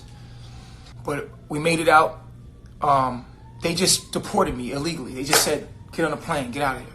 I was like, am I banned? Like, what's going on? Like, they like, no, you can come back. I'm like, I could come back. Like, I was like, y'all just going illegally deport me? Like, they deport me on my free will. I bought my own ticket and I flew back to the States.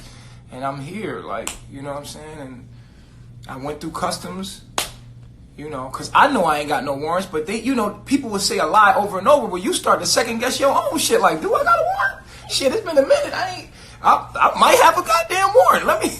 I was kind of nervous coming through customs. I'm like, shit. Did I do anything? Maybe they have an investigation on me or something like. So I swipe my joint. Nothing. Eliana had an X on hers. She had an X.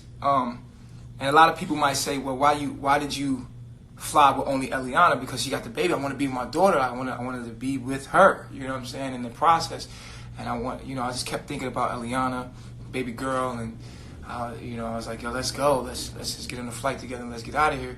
Plus, it was going to be way too expensive to immediately fly all of us, 15 people, back to the States. Plus, I'm coming right back. So it's like, you know what I'm saying? So I will not be going back to Nicaragua, though. That's something I'm never going to do, because they jammed me up, because they're just underdeveloped and they didn't know how to deal with, they wasn't equipped to deal with my circumstances. and they didn't know how to deal with me. You know, they were saying all kind of stuff about me, and these people didn't speak good English at all. Even in my interview that they asked me about, they were like, what is your religion? What do you guys believe in? And I could see they're on WhatsApp. They had to translate. They had to use Google Translate to talk to me to do the investigation. And that was the first couple of days I was there. And I wound up spending 3 weeks in a cell, and it was just crazy. I'm going through customs. Like I said, I was second guessing my own shit. I'm like, yo, do I have fucking warrant? Shit, I know. I took care, because before I left on my journey, I made sure to take care of all my legal matters before I left, because I didn't want to ever end up getting locked up. So I always took care of my legal matters before I left. You feel me? I made sure I was a business owner. I was a barbershop owner, so I was legit when I left. Like, a lot of stuff that y'all hear about me was from years and years ago, my past life, and they use those things to kind of like create this of me that I hear, and I'm like, wow.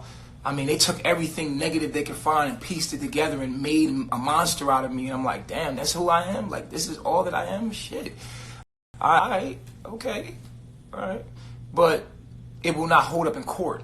Accusations and, like I told you, propaganda and drama is entertaining, but it doesn't make it the truth. And the things that they're saying, there are real people out there that are really doing that. There's real pedophiles out there. There's real sexual predators out there. There are really people out there that are really human trafficking. Actually, I met a human trafficker. You know what I'm saying? And he was a young boy. He would get people around the borders. You see what I'm saying? So there's actually real people out there. So these things that they're accusing me about, it's like, you know, real serious shit. You know what I'm saying? And so they're very serious about these accusations. And yes, I gave them the ammo. Yes, I would take responsibility for giving them the ammo to even put that on me. The things that have been said, even if they were years ago, they were used against me. And I'm just glad that the investigators investigate and see that there's nothing illegally done, and they let me go. But I was in there way too long, and I thought I was going to be in there forever. You know what I'm saying? It was crazy. And they let me go. So, because they had no charge. They were illegally holding me. They didn't know who the fuck I was. They ran me through the Interpol. They didn't see no charges. They would not have let me go. Trust me. They are not letting you go nowhere if you got warrants. You're not just going to get released to the fucking streets. You're not just going to get released if you know what I'm saying? So my release alone should let you know that all the accusations are just lies. You see what I'm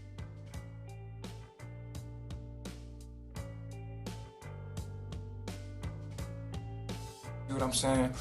And again, like I said, I want to say thank you to everybody that was there for me. And I appreciate all the love. We're going to get back to teaching. But I'm going to take a break for a little bit. I got to handle some business and get my life back in order. This threw me off. So be patient with me. I'll be contact. Hit my inbox. I'm not going to be on live like that, like going crazy on live. Like, I got to get my life back together. I got a daughter. You know what I'm saying? As you can see, my baby girl.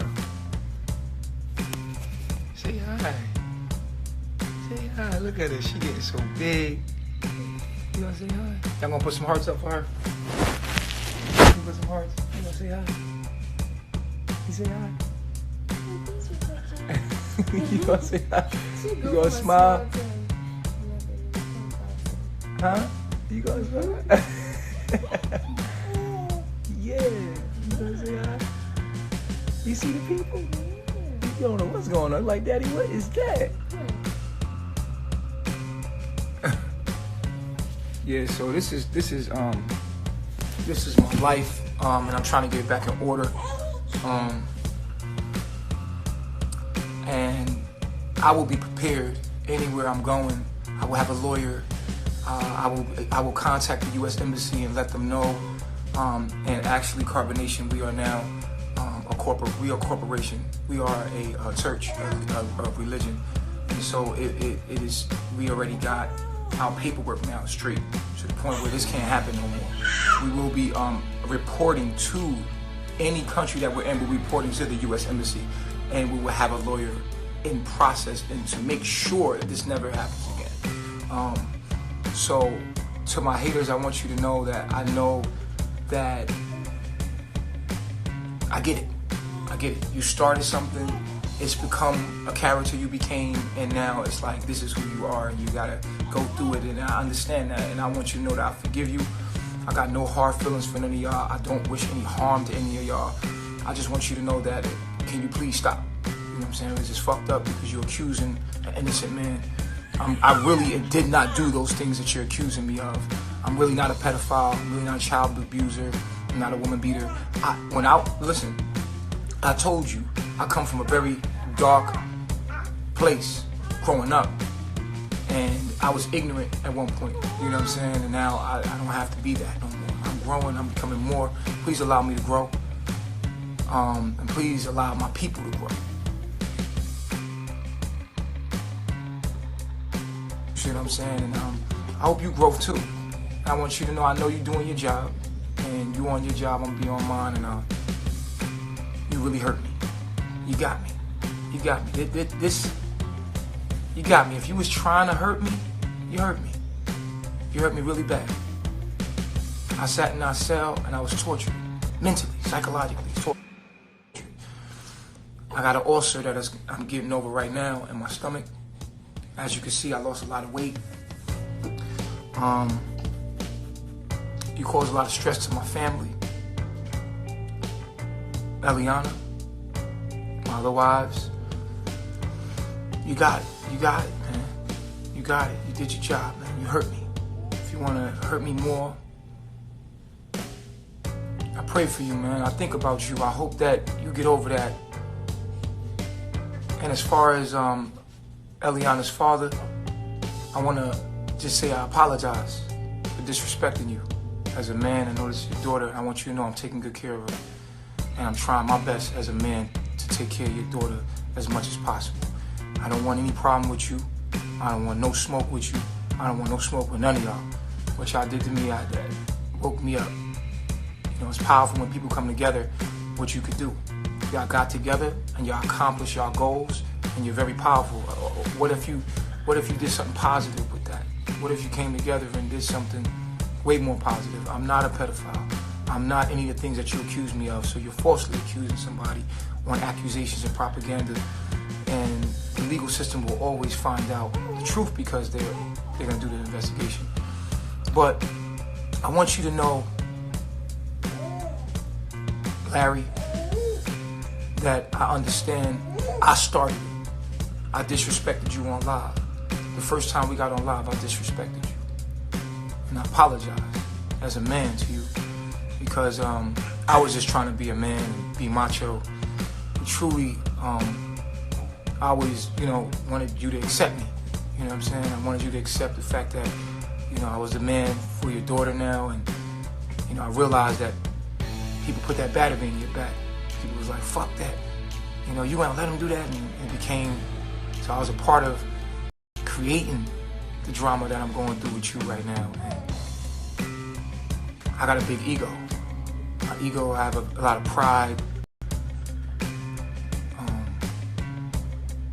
I want to be sovereign. I'm a man. I want to feel like a man sometimes, so I could be dominant. But the truth is, I like you. I wanted to have a relationship with you, because I'm in love with a woman that looks like you. And I just ask your forgiveness and disrespecting you the first time we ever met online. You was only trying to give us some advice, telling us to get our paperwork. I remember that. I was kind of rude. I thought about that when I was in the cell. I thought about a lot of stuff like that. And this don't mean I'm being humble. And I work. It was humbling.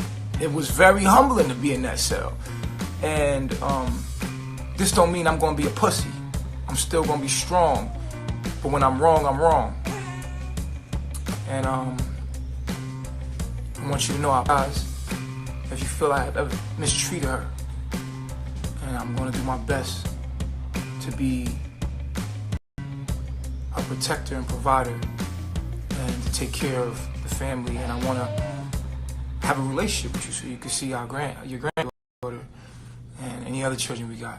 You know what I'm saying? And I have. even in our differences. I am still me, man. I'm still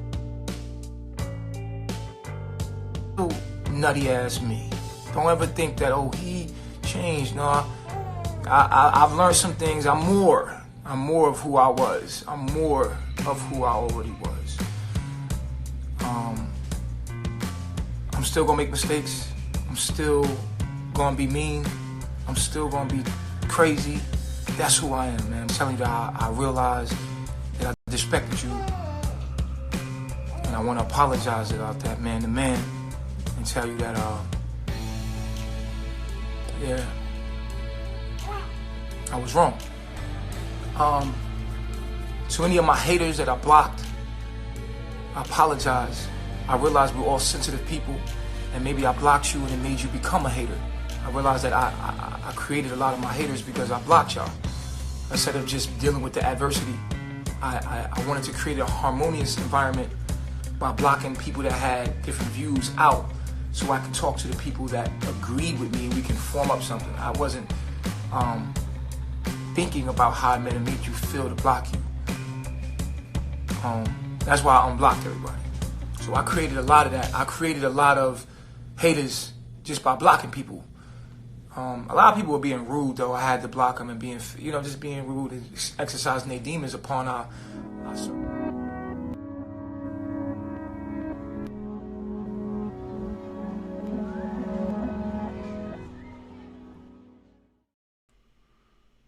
Wow. Now look at the situation now and that shit he was running down. I'm gonna be a better man and blah blah blah and yada yada yada.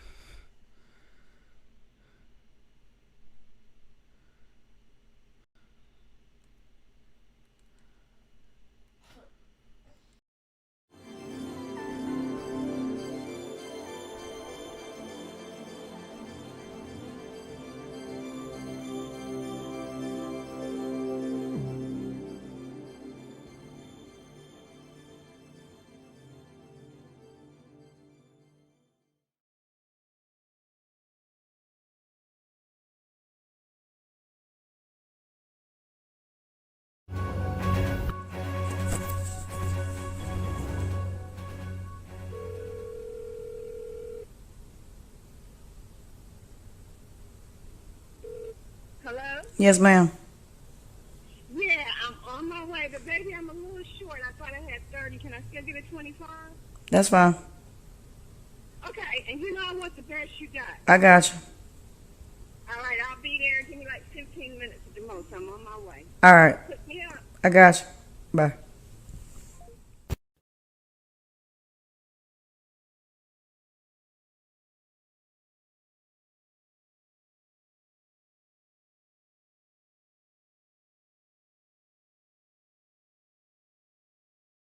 That was supposed to be a Sage deal. Somebody wanted a discount on Sage. You can see in the video. Hold on. Okay. Right there is the bag of Sage. Right there. That's the bag of Sage. Hello? And yes, ma'am. Someone wanted. They didn't have enough to pay $30 for the Sage. They only had $25, and they was willing to come in the middle of the night in 15 minutes.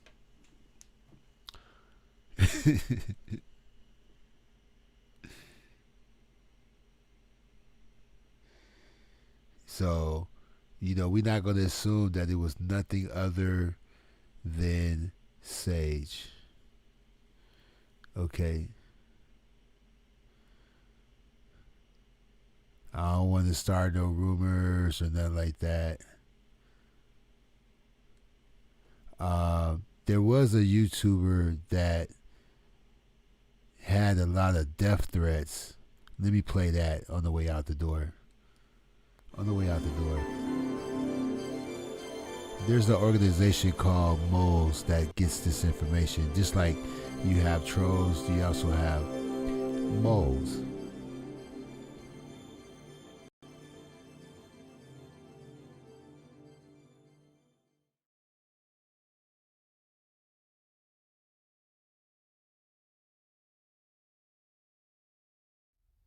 I'm one of these people that will kill you. Because I don't like being upset. I don't like being mad.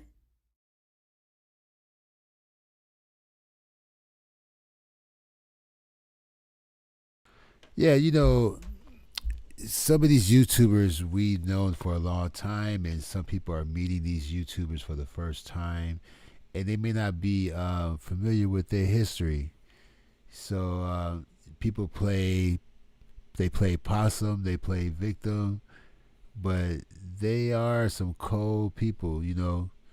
So as a grand finale, we're gonna return to the fight, but we're gonna show it from a more sentimental perspective, and then I'm gonna play the outro and I'm out because it's time to crash.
I apologize.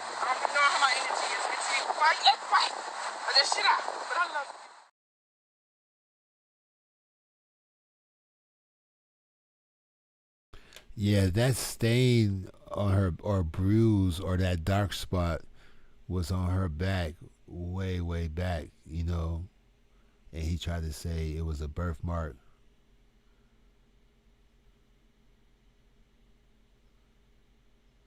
The human bite is just way worse than a dog bite. You would rather get bit by a dog. A human bite is just so infectious, and you know, I don't know what to call it. But yeah, indeed, Boz Diddler did a tribute to DMX, and we have a lot of people out there that's reporting on carbonation with interesting perspectives, and you know, I treat people how they treat me, and I just want to say that, you know, Tony T is bringing a interesting perspective to the carbonation theme, because we all have our opinions and perspectives, and you know, this is Switzerland, so you know, and I do believe in freedom of speech and people expressing themselves, so people will have their opinions, and I let them rock, you know what I'm saying. And thank you for showing up and showing out. If you missed anything, please catch the replay. I will be giving away a brand new copy of the ISIS papers soon, but you must have a PO box in order to qualify for a chance to win a free copy of the ISIS papers. And on that note, I'm going to play my tribute to the Bionic Man, Steve Austin, Lee Majors.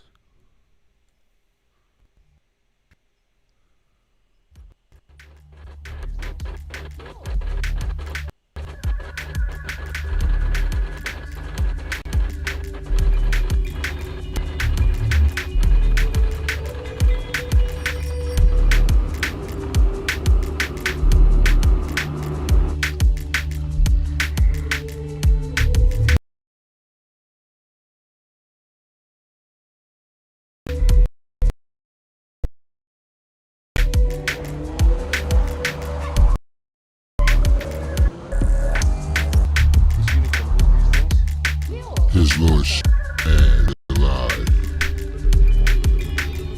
Gentlemen, we can rebuild him.